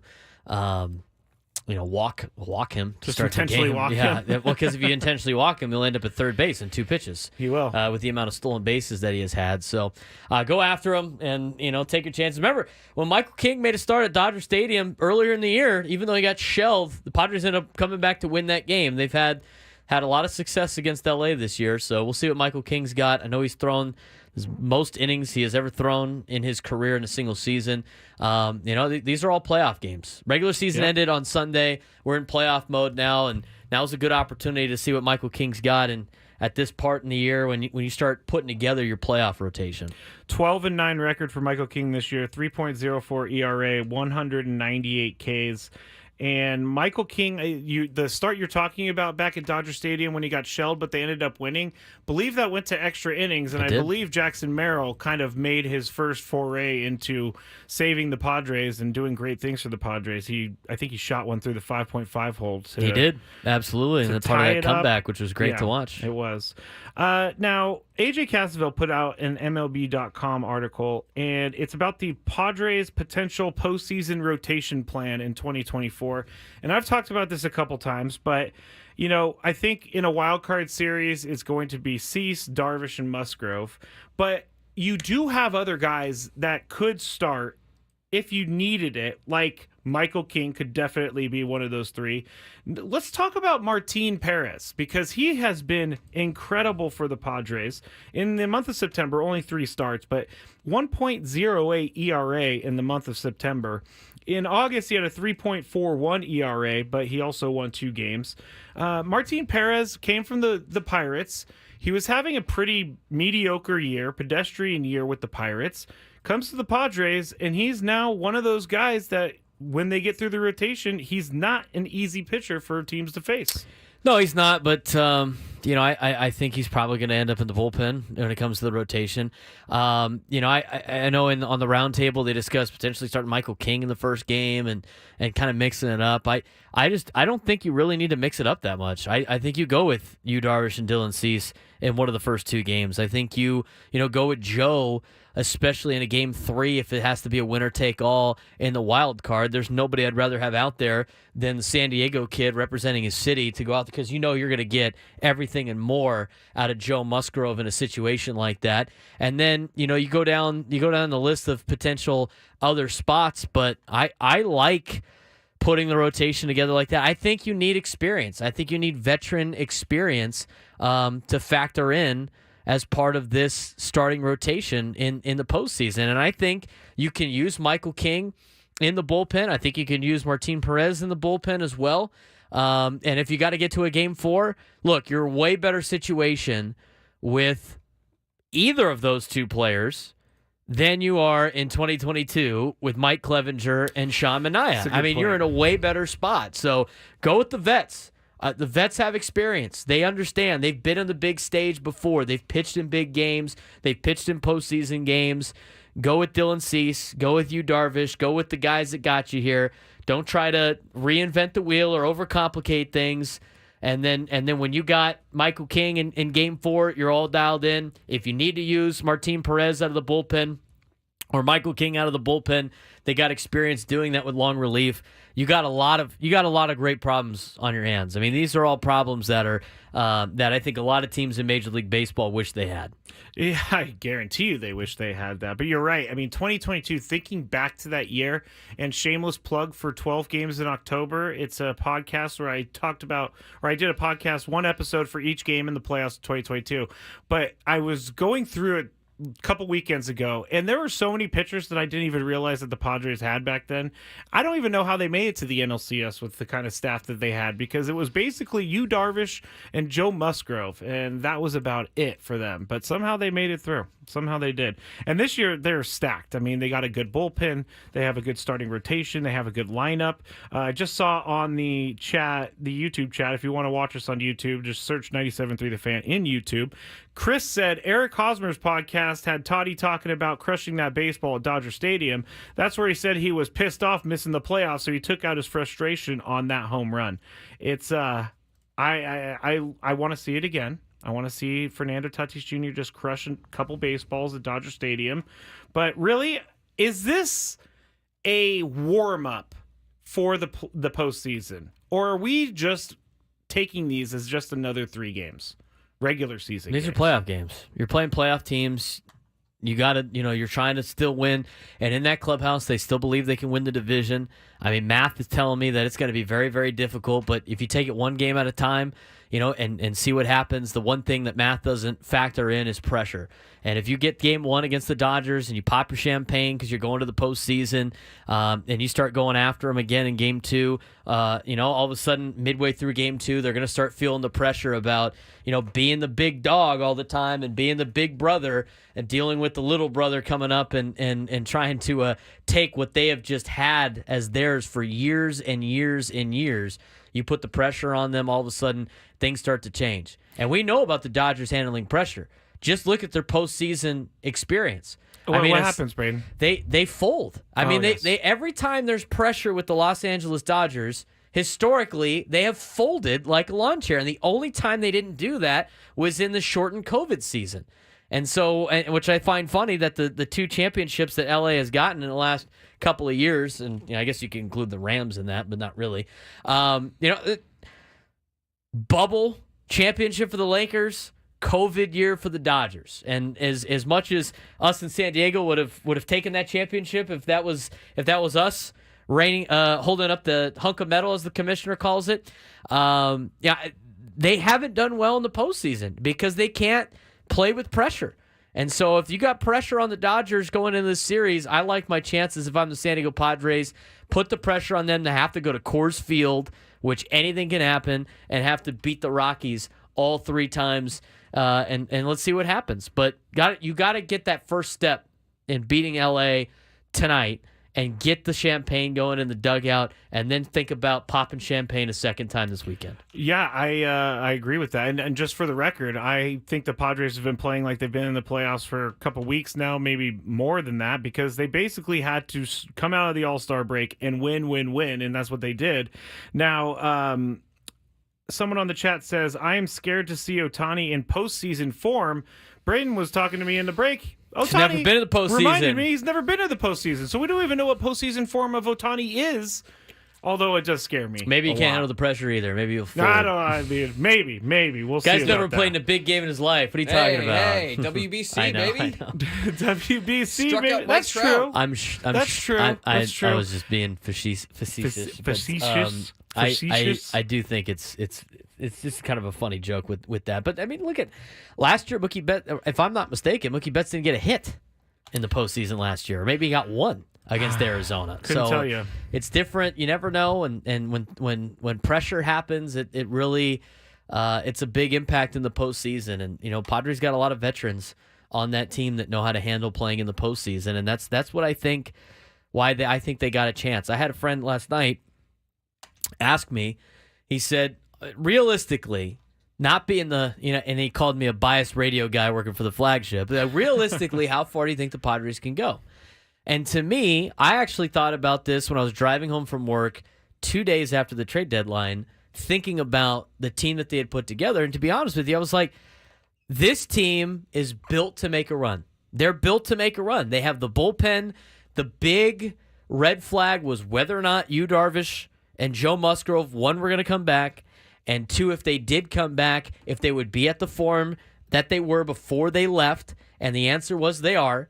And so that was a major boost. And then the other thing was with whether or not Xander Bogaerts was going to just continue to be on this, downspin that he was on at the beginning part of the season. And he overcame it, and he's been a big contributing factor to the Padres in the second half. So when I look at this team, I honestly think, and I'm not blowing smoke, and I'm not drinking the Kool-Aid or being biased. They have a playoff caliber team that can go on a run. I like this team way more than I like the 2022 team. But that being said, I told my buddy, I said, hey, as dumb as this might sound, they are good enough to make the World Series and win a National League pennant. But with baseball being weird and they only getting 3 games in the wild card, if they have to play a wild card, they could easily be out by this time next week. And that's just how crazy baseball is. But if you stack up all the teams, I honestly think the Padres have probably the second best roster in the National League behind the Philadelphia Phillies. Just to back up what Braden was saying with some actual numbers, in 2023, Mookie Betts in the postseason was 0 for 11 with 1 walk. That's a 0.000 batting average, and 0.83 OBP, and 0.83 OPS. In 2022, Mookie Betts was 2 for 14, 143 batting average, 492 OPS. And last year, Freddie Freeman went 1 for 10 in the playoffs. It's a different animal, man. I mean, we've seen the Dodgers for 10 plus years dominate the regular season and then run out of gas and then sit there on the field as the other team's celebrating, scratching their heads, going, how did we just lose to the Washington Nationals? How did we just lose to the Arizona Diamondbacks? How did we just lose to the Padres? Right, 100%. I mean, they have been the best team money can buy for the last decade, and they honestly have nothing to show for it. That's very true. By the way, drinking the Kool-Aid is not it's what people say, but it was actually Flavor Aid. Flavor Aid with the whole Jonestown thing. So I just wanted to clear that up, everybody. Kool-Aid just got sucked into it, and they didn't mean to. All right, when we get back, we have some audio from Fernando Tatis Jr. talking about Dodger Stadium. We still have Sammy Lev to go here on 97.3 The Fan. It's Gwynn and Chris filling in for, I'm Matt Scravy, filling in for Tony and Chris, and so is Braden Soprano, Adam Klug with us as well. Be back shortly with Fernando's thoughts on Dodger Stadium next on 97.3 The Fan.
Reminder to stay tuned for the Eco Water SoCal Padres pregame show with Sam Levitt next on 97.3 The Fan. Well, not next, but around 6:10. And Sammy Lev is going to join us here in about 15 minutes from Dodger Stadium to get us all caught up on everything that's happening up here. I like when Sam takes a picture from the top of the stadium, because I know that he had to like huff it up there, and he's probably in like the warmest clothes possible. Not at Dodger Stadium. Yeah, he did. You enter at the top, and then it goes down. Oh, I entered from when I went. I entered from the press. The press field up by level. the press box is at the top, because you park up at the top part of Dodger Stadium, and then you walk in and you're in the top level, and then you can work your way down. Interesting. I haven't been there in a long time, and I was also anyway. We have some audio from LA, and it's going to be video. Yes, if you want to watch us on YouTube, you can just search 97.3 The Fan when you go to YouTube. But Fernando Tatis Jr., last segment we told you how much he loves to hit at Dodger Stadium, but here is Fernando talking about this upcoming series against the Dodgers. I think it's to have this type of important baseball come down the stretch here. It's amazing, playing this games. Just everybody paying attention. Everybody knows how important they are. So, everybody just rising to the occasion and trying to be in their best game. How confident are you guys come down here in the final week as good baseball as you're playing right now? We're definitely confident, but at the end of the day, everybody knows how hard this game is. So, we're gonna take our chances every day. We're gonna take care of the day, and then we pay attention to the other things when it's time, but we're definitely taking care of business a day at a time. Fernando, obviously this is a big series here. You've had a lot of big moments in this ballpark against this team. From that perspective, being here right now, what's your anticipation for this series? Just big energy all the way around. Everybody knows how good a team we're facing, so but everybody knows how good we are. So, we're just gonna play really good IQ baseball out there. All right, that was Fernando Tatis Jr. Look at Sam Levitt jumping in there and getting a question in, a really good question as well. Fernando may not sound like he's super excited, but if you see him on the field, he'll be excited. He loves hitting here. We've talked about it. But it just shows you that these guys are playing this like a playoff game, as we said last segment. So. And playoff atmosphere. You're going to play two big playoff energy, teams. I think is what Fernando said. Not the big kick. You're playing two teams that are going to be in the postseason. You're in playoff mode now. Joe Musgrove, he also was asked about playing the Dodgers, and here's what he had to say to the media. Joe, this is what September baseball is all about. How fun is it to have this kind of intensity right now? Yeah, I think this is kind of right where we want to be right now. Really good teams facing each other on their home turf. Pretty good matchup for us going in with our rotation and what we've been playing lately. We feel good being here.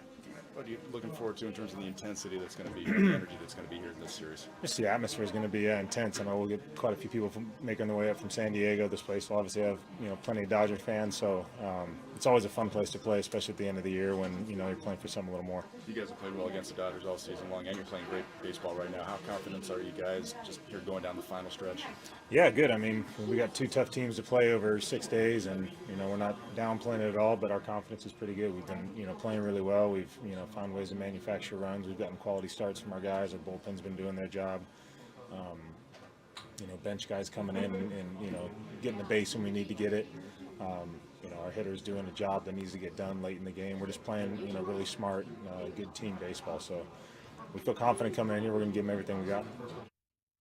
That was Joe Musgrove up at Dodger Stadium, and it's kind of wild to think at where we started the year, where they were struggling. I said this a little bit yesterday, where they started the year, they would win 3, and everybody was excited, and then they would lose 3, and then they would win 3, lose 3. When you're 50-50 at the end of 100 games? Yeah, it was just a roller coaster that Mike Schultz didn't want to say the word roller coaster, but it was a roller coaster, and now they have found the next gear, and this is not, and I went over this yesterday, this is not the team that we know. This is a completely different team, and I feel like this team is ready to win. I think so too. I think they're calm too, which is the best part. I mean, you don't want to get over locked in. I mean, there's been a lot of times in my experience with sports that sometimes when you got a loose group that's confident and calm, they're going to go out there and kick some ass. And when you got guys that might be a little bit too locked in, all of a sudden, a little bit of stress starts to take over, from the human element side. So they seem confident. They don't seem rattled. They're not messing around, but they're calm, cool, and collected. And it should be a good game tonight. And again, you win that first one, pop the champagne. You're in the postseason, and then you put the pressure on LA for the next 2 games to try to overcome that division.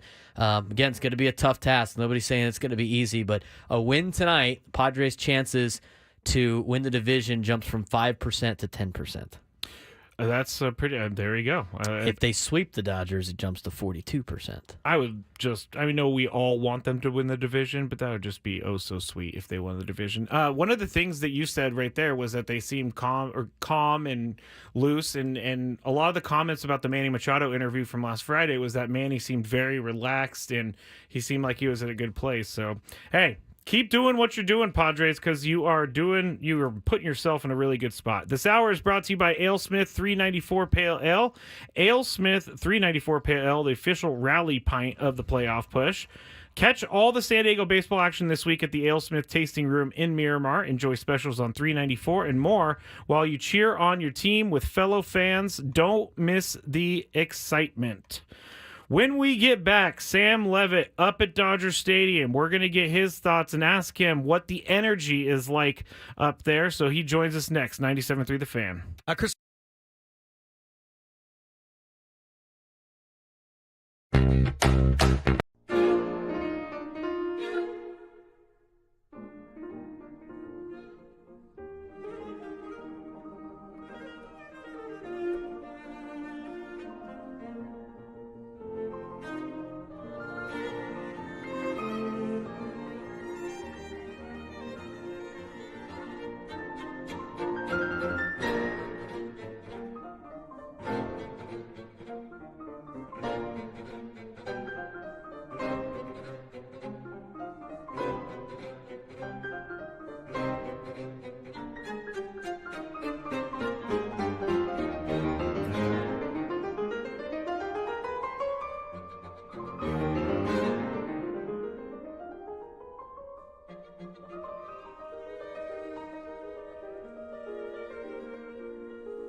final segment of today's show. Gwynn and Chris. I'm Matt Scraby, Braden Soprenic here as well, and Adam Klug, as Tony would say, on the ones and twos. We are going to be talking to Sammy Levitt here just in 1 second. We need to go. Actually, okay. I'm getting the. Okay. Are we going to traffic, Adam? He's doing. Oh, it's not ready. Okay, I gotcha. Let's do the lineup real quick because we haven't done that in a little bit. Michael King pitching for the Padres. Luis Arraez leading off, DHing. Fernando Tatis Jr. second, playing right field. Jurickson Profar playing left field, batting third. Manny Machado playing third, batting fourth. Jackson Merrill center field, batting fifth. Xander Bogaerts shortstop, batting sixth. Jake Cronenworth second base, batting seventh. Donovan Solano first base, batting eighth. Kyle Higashioka catching and batting ninth. Now, Adam, is Sam ready to go? All right, let's go up to Dodger Stadium because our guy, Sam Levitt, is there. Sam, thank you so much for joining us. How is the energy there? Because Fernando, as you heard, said there was some big energy up there today. Yeah, the energy is really good. I mean, nice crowd filing in. Padres are taking batting practice right now, but good energy inside the clubhouse earlier today, certainly. I think it's no secret to these guys what this series means, the opportunity they have. I at the same time, I think I get a real sense that none of these guys want to make it bigger than it already is, but obviously a great opportunity for this team. And look, from their perspective, I think it's keep doing what you've been doing, both in general and against this Dodger team. Padres have had a lot of success against the Dodgers this year. They're playing great baseball, so it's a big series. I think everybody here understands what's at stake, the opportunity the Padres have. But, you take it a game at a time, and I very much think that's the way this group is thinking right now. Yeah, I love the playoff energy up there, Sam. It seemed like the players were calm, cool, and collected, which you always like to see. But, from a sense of focus, but also calmness. I mean, what was the aura down there in the Padres clubhouse? Yeah, the same. Really. I mean, I think these guys really don't want to treat it any differently than they've been treating games as of late or against the Dodgers earlier this year. Again, I think there's, to this group right now, I'll say overall, and it's not just about this series, I think there is a real quiet confidence to this group, and I really feel it. I think you can really feel it when you're inside that clubhouse. It's been there for a while. There's just a quiet confidence and also I would say sort of a looseness to this group. I think this team understands who they are. I think they understand the opportunity in front of them. And I know all this stuff sounds cliche, but I think it's something that you could really feel building throughout the season. So, to me, I think a lot of guys down there gave off the vibe today that, they don't want to treat it any differently than the way they've been treating games, and they just want to go out and play the baseball they're capable of, which is most important. And if the Padres do that, then yeah, I think there's a legitimate chance to do something pretty special in this series if they play the baseball they've played the entire second half and the baseball this team is capable of playing. Talking to Sam Levitt of the Padres pregame show. You can catch him on the EcoWater SoCal Padres pregame show here coming up at 6:10 p.m. from Dodger Stadium. And Sam, we have Michael King on the mound today for the Padres. You have Landon Knack on the mound for the Dodgers. Now, Michael King we're very familiar with. What can you tell us about Landon Knack? Because I know he's a rookie. I know he doesn't have as much experience this year.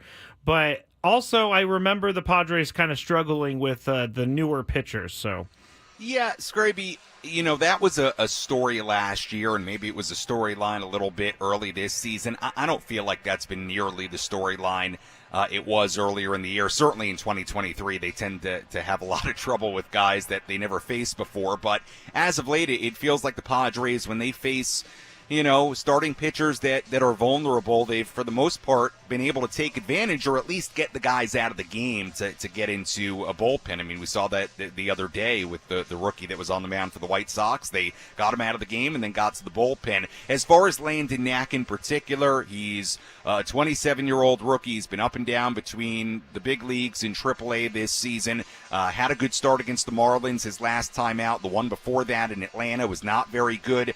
gives up home runs. Doesn't give up a ton of hits, but gives up home runs. He's given up 48 hits in the major leagues this season. 12 of them have been home runs. So a quarter of the hits he's given up have been homers. The Padres haven't faced him this year. So that's something I asked Mike Schultz about before the game. We'll play that during the pregame show. But look, it's a talented right-hander, somebody that could be a part of the Dodger rotation moving forward, but he's been up and down between AAA. Here tonight, I think there's no doubt about it. Doesn't mean anything as far as, on paper is one thing is my point, but like on the field, how do I want to say this? I wrap myself into a pretzel. It's okay. Here. This is my daily life. This is what I mean to say. The pitching matchup today between Michael King and Landon Knack favors the Padres. There's no doubt on paper that's the truth. King has arguably been their best pitcher all year, and Knack is a guy, a rookie, who's had some good moments and some not so good moments, and a guy they've never seen before, and he's been up and down between AAA. So advantage Padres on paper. We'll see what happens. Michael King's had, tough starts against the Dodgers this year. He also was tremendous in his last start against the Dodgers, albeit a while ago. So going to be interesting on the pitching side of things here tonight. Let's talk about an offensive side then, Sam. Obviously, a lot of stuff built into the pregame show. They don't want to tease too much of what you're watching for, but pretty good lineup tonight for the San Diego Padres and kind of the structure. I would imagine this is something very close to what a playoff lineup would be like. What do you think is the big key offensively for the Padres today against Knack and trying to jump on these guys early? Yeah, I think number one, Manny's obviously really important. He went 0 for in the final 2 games of the series against the White Sox. In fact, he was 1 for 11 in that 3-game series. And look, that's not to take anything away from Manny. He's been tremendous for a while now. But hey, Manny against the Dodgers this season has 5 home runs and 38 at-bats. He typically is very good against this team. He's been very impactful against the Dodgers this season. So getting him going again, not that, one kind of cool series is taking him out of his hot stretch, but yeah, it kind of got overlooked because they won all 3 games, but he only went 1 for 11 with a single in that series against the White Sox. So getting him going again, and look, they got to do what they've been doing all year offensively. Put the ball in play, string hits together again. This stuff sounds so cliche, but I think this Padres team has the talent right now, both on the pitching side and on the offensive side. Like, who they are, and what makes them go. Stringing hits together. They do hit the home run.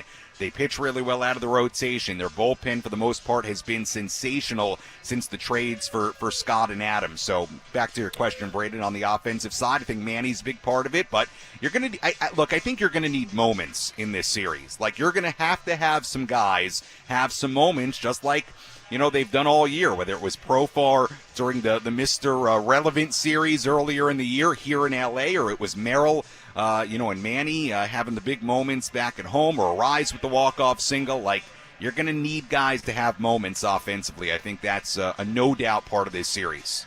Sam Levitt is up at Dodger Stadium right now, getting ready for his pregame show here in just a second. But I'm getting a lot of questions, Sam, about where you are, because on YouTube it looks like that you're in some sort of room where if you pushed a wall over, it would just all fall down. You see the auxiliary press box down there. I've been there before. below the main radio booths and the press box and all the production stuff upstairs, they have on the loge level a number of really nice booths down here.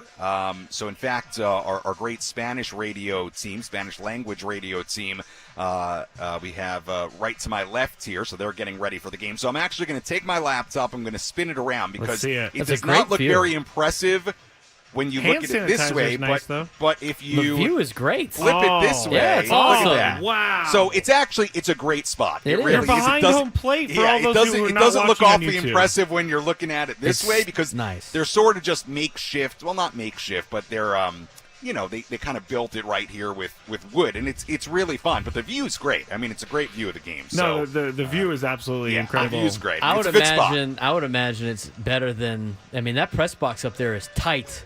That press box was designed for smaller people up there, Sam. It's very tight space up top in the press box. You could be on your get your own little booth down there. It's way better. Yeah, and there's with Ohtani and Yamamoto, there's a ton of media here. Oh, You know, yeah. so much. I mean, it was like that when we were in LA earlier in the year. I think it's even maybe a little bit more so now. So, yeah, it's I'm sure a lot for everybody to handle up here. All the reporters, all the media, and figuring out, you know, spaces to put everybody. So, hey, I love this little booth I got down here. Very thankful that's great. to be here tonight. Thank you so much for the Dodgers to put you up there. That's very nice of them. It's a cramped space up top, but I want to know. I mean, I know it's still kind of early though, and we kind of got the vibe check already, Sam. But you know, the last couple of times I've been up to Dodger Stadium as a fan, as a media member, it's just been a little bit more and more and more brown and gold showing up at the ballpark, and I know it's very difficult for us to overcome what the Dodgers have been doing down at Petco Park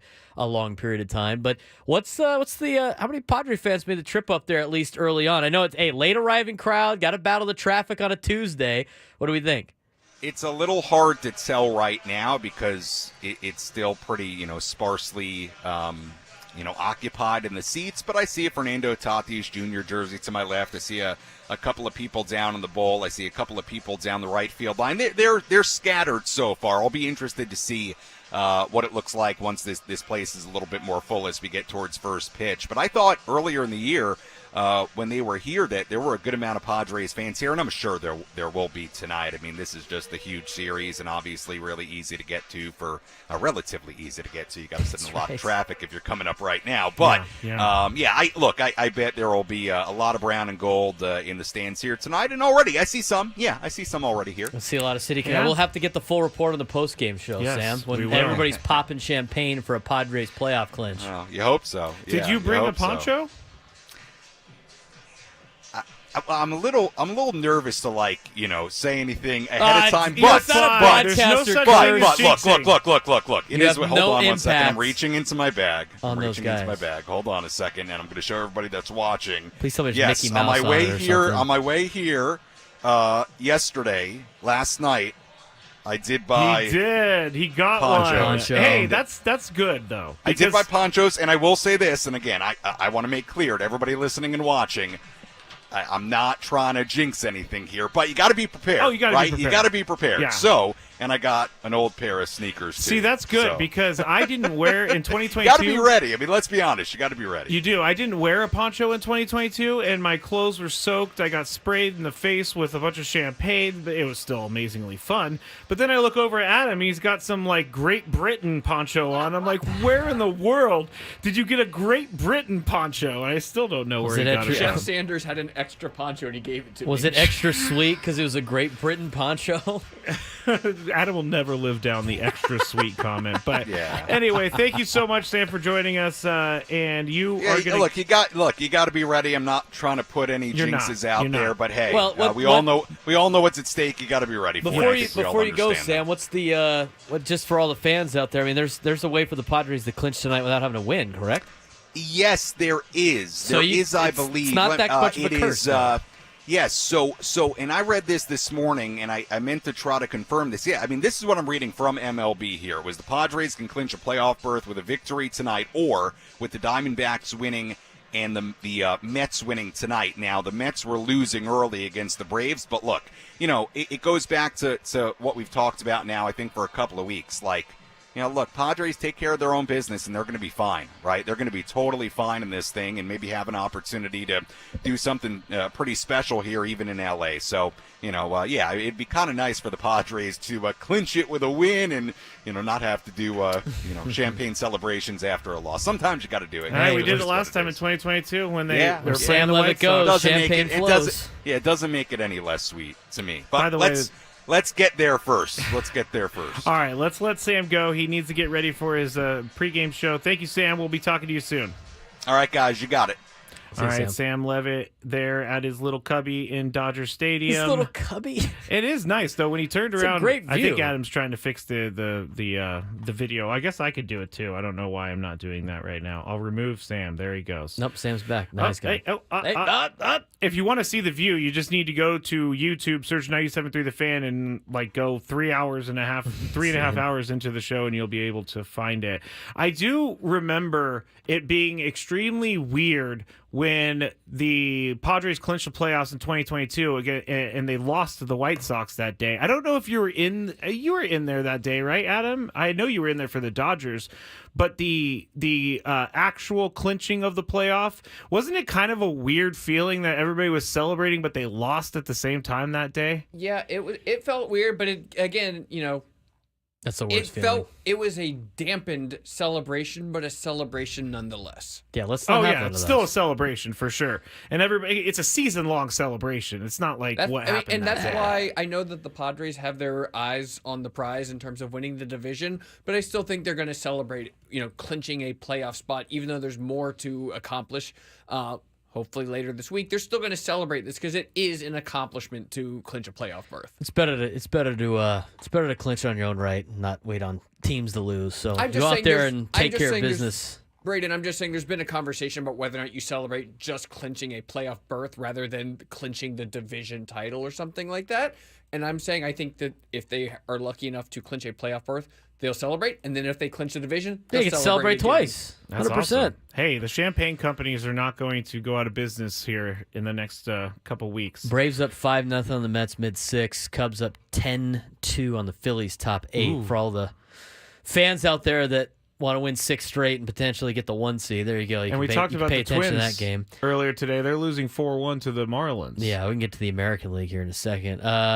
Brewers over the Pirates 7-2. Not really much of an impact on the Padres in that one. And then the Giants and the Diamondbacks will play at 6:40. They should be starting. They should have just already started. Or no, they're starting. Oh, they're yeah. gonna start. Yeah, they'll start in about an hour. The game isn't for another 7 hours, so that's going to be a problem for us. No, I'm just kidding. It's at 7:10. It just feels a little bit later than usual. It's a half hour later than we usually have, with the Padres starting at 6:40. But reminder: stay tuned for Sammy Lev's Eco Water SoCal Padres pregame show at 6:10 on 97.3 The Fan.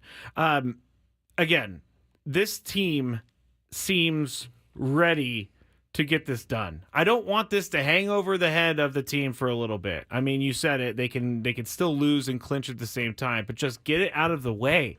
Do it tonight. Jump on this rookie pitcher, get some runs early, and then hold on the rest of the game with your bullpen. Especially if you could jump on the Dodgers and make it a laugher in this game. That really puts the pressure on LA for the next 2 games. And with every coming inning that you win and game that you win in this series, it puts more and more pressure on Los Angeles not to choke away the division that they've had a lead for such a long time, especially in the last kind of weekend weekend of the year.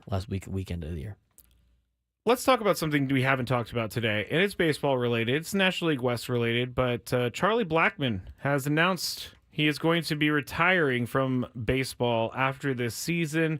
Now, for Padres fans, this is amazing news because Charlie Blackmon has just destroyed the Padres for a long, long time. But I think this is a big-ish deal because he's been a long-time player for the Rockies. We've watched him with that team forever. I don't think he's a Hall of Fame or anything like that, but I think it's a big deal. It's a big deal. He's played for the Rockies for a long time. Obviously, I'm not gonna miss him as a Padres fan, but a good player nonetheless. And you know what? Maybe he'll walk off the Dodgers 3 days in a row over the weekend. We could build him a statue here. Okay. He's like a Rockies Ring of Honor type guy, not a Hall of Famer. Rockies Ring of Honor. Yeah, You retire Charlie Blackmon's number? I know that. Yeah, I would say so. Can you tell the Rockies story with that? Is he 19? I think. Oh, he's 19. There you go.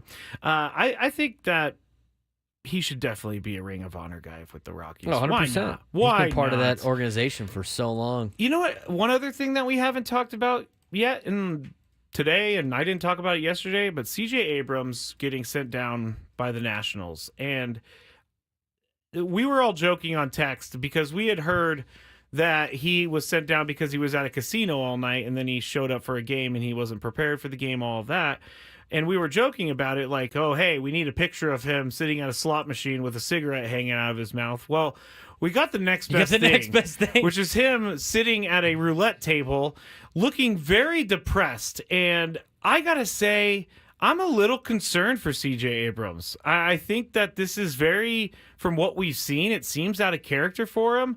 And I don't want to see him go down a bad path, but this is not good. To be out all night at casino. You have maybe 10 days at this point when he's doing this until the season is over. You can't wait 10 days to go out all night in a casino.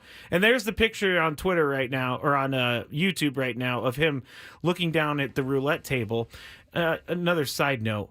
Roulette is not the game you want to play if you're gambling. I mean, you make a lot of money if you hit, but for the most part, you're losing all of your money all the time. Anyway, I think this is a big deal. The Nationals said that they sent him down to kind of teach him a lesson. The GM said, not on my watch are we going to be doing these things. And there's some pushback by people in the Washington, D.C. area thinking that this was not the right move. I personally think it was the right move. I don't know the details of the situation, so can't comment. Chris, I mean, I don't. I mean, you have to get all the details. The details are right in front of us. You don't. I don't know. I mean, I don't know. I mean, I'm not going to go down the path of whether or not he has a gambling problem. No, that's not what I'm saying. You said he looks depressed, and you were concerned about him. I'm concerned staying up all night at a casino. I mean, you're okay. Let me take that back. Kind of inferring on some things. I do not think he has a gambling problem. I think once the details come out, I can make a better judgment. But is it a good look? No, absolutely not. It's not a good look. But there's a reason why. I think there's a reason why the Padres, and I've been told a couple of things about why they traded C.J. Abrams, because they had Jackson Merrill coming up, and obviously from that perspective, I mean, what you can infer from this situation is priorities are not up to par with being a Major League Baseball player. Now that him being out of the race and the Nationals being out, I don't know what's going on in his life to make him have to go out there and do that. I don't know what his relationship is with the organization, to send him down for it. I think there's more to this story than just going, he was at a casino, so we're sending him down. I mean, I think there's more to this situation than just he was gambling until 8 a.m, which obviously is very concerning if you're the Washington Nationals. But I think there has to be more to this story. But in Scraby's defense, I think it's fair to say he might have a decision-making problem, right? Yes. Without saying gambling problem or substance abuse, just decision-making. Yeah, I'm not saying immaturity problem. Immaturity. There we go. There's an immaturity problem. It seems like, and I want to see C.J. Abrams succeed in this league, and this is not the way that he's going to do that. All right, it is time to stop down and check our legal identification. KWFN and KWFN HD1 San Diego. Hey, this is Mike.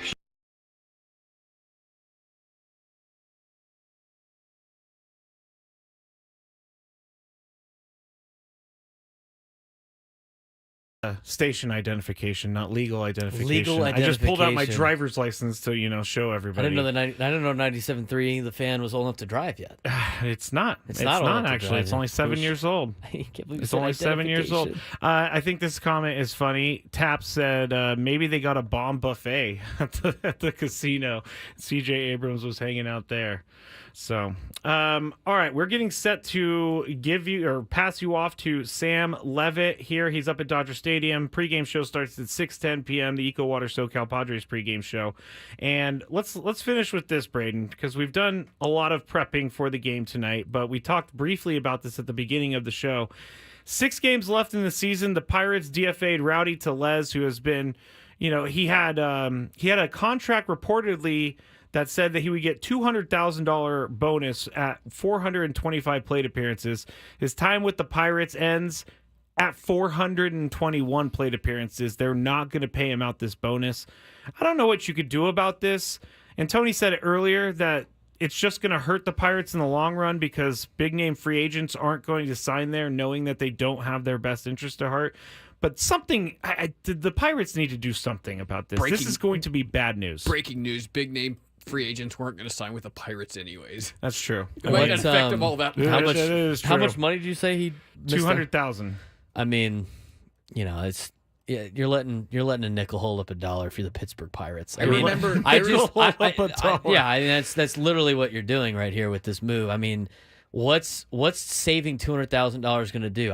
Why cut him with 6 games left? I don't know. I mean, it's 200. We're talking about $200,000 right now. I believe a couple years ago, or maybe more than a couple, the Yankees were in a situation where I think CC Sabathia was like a strikeout short of his incentive, and they paid him anyways, even though he didn't technically reach it.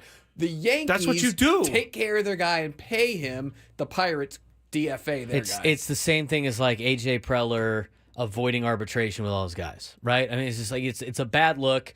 I don't know what you gain from this if you're the Pirates, aside from saving $200,000. But if you're saving, like, what you gain nothing from this. Yeah, it's you not. Nothing. There's no positive to this. It's like, hey, look, we saved the organization $200,000. I mean, you could have done that just keeping him on the team and not playing him. I mean, I don't seriously. I don't know what the end goal is here for the Pittsburgh Pirates. It's obviously a bad look. But as Adam alluded to, I don't think a lot of big free agents are going to sign with the Pirates anyway, because they had the same. They had a. It took forever to get Brian Reynolds signed, and he had, he threatened, you got to trade me, and we saw the rumors with the Padres and potentially trading. For Brian Reynolds. They got the Brian Hayes deal done, but I don't get it from the Pirates' perspective. All right, that's it for today's Gwynn and Chris. I'm Matt Scravy. That's Braden Soprano. Adam Klug with us as well. We are going to send you up to Dodger Stadium. Sam Levitt is standing by to start his EcoWater SoCal Padres pregame show. Padres can clinch a playoff spot tonight. We could be talking about a playoff team come tomorrow. Same deal tomorrow, by the way. It's going to be myself, Braden Soprano, Tony Gwynn Jr. to start the show, and Adam Klug as well. So have fun with the game tonight, everyone. We will be talking to you hopefully with a playoff team in tow tomorrow on 97.3 The Fan.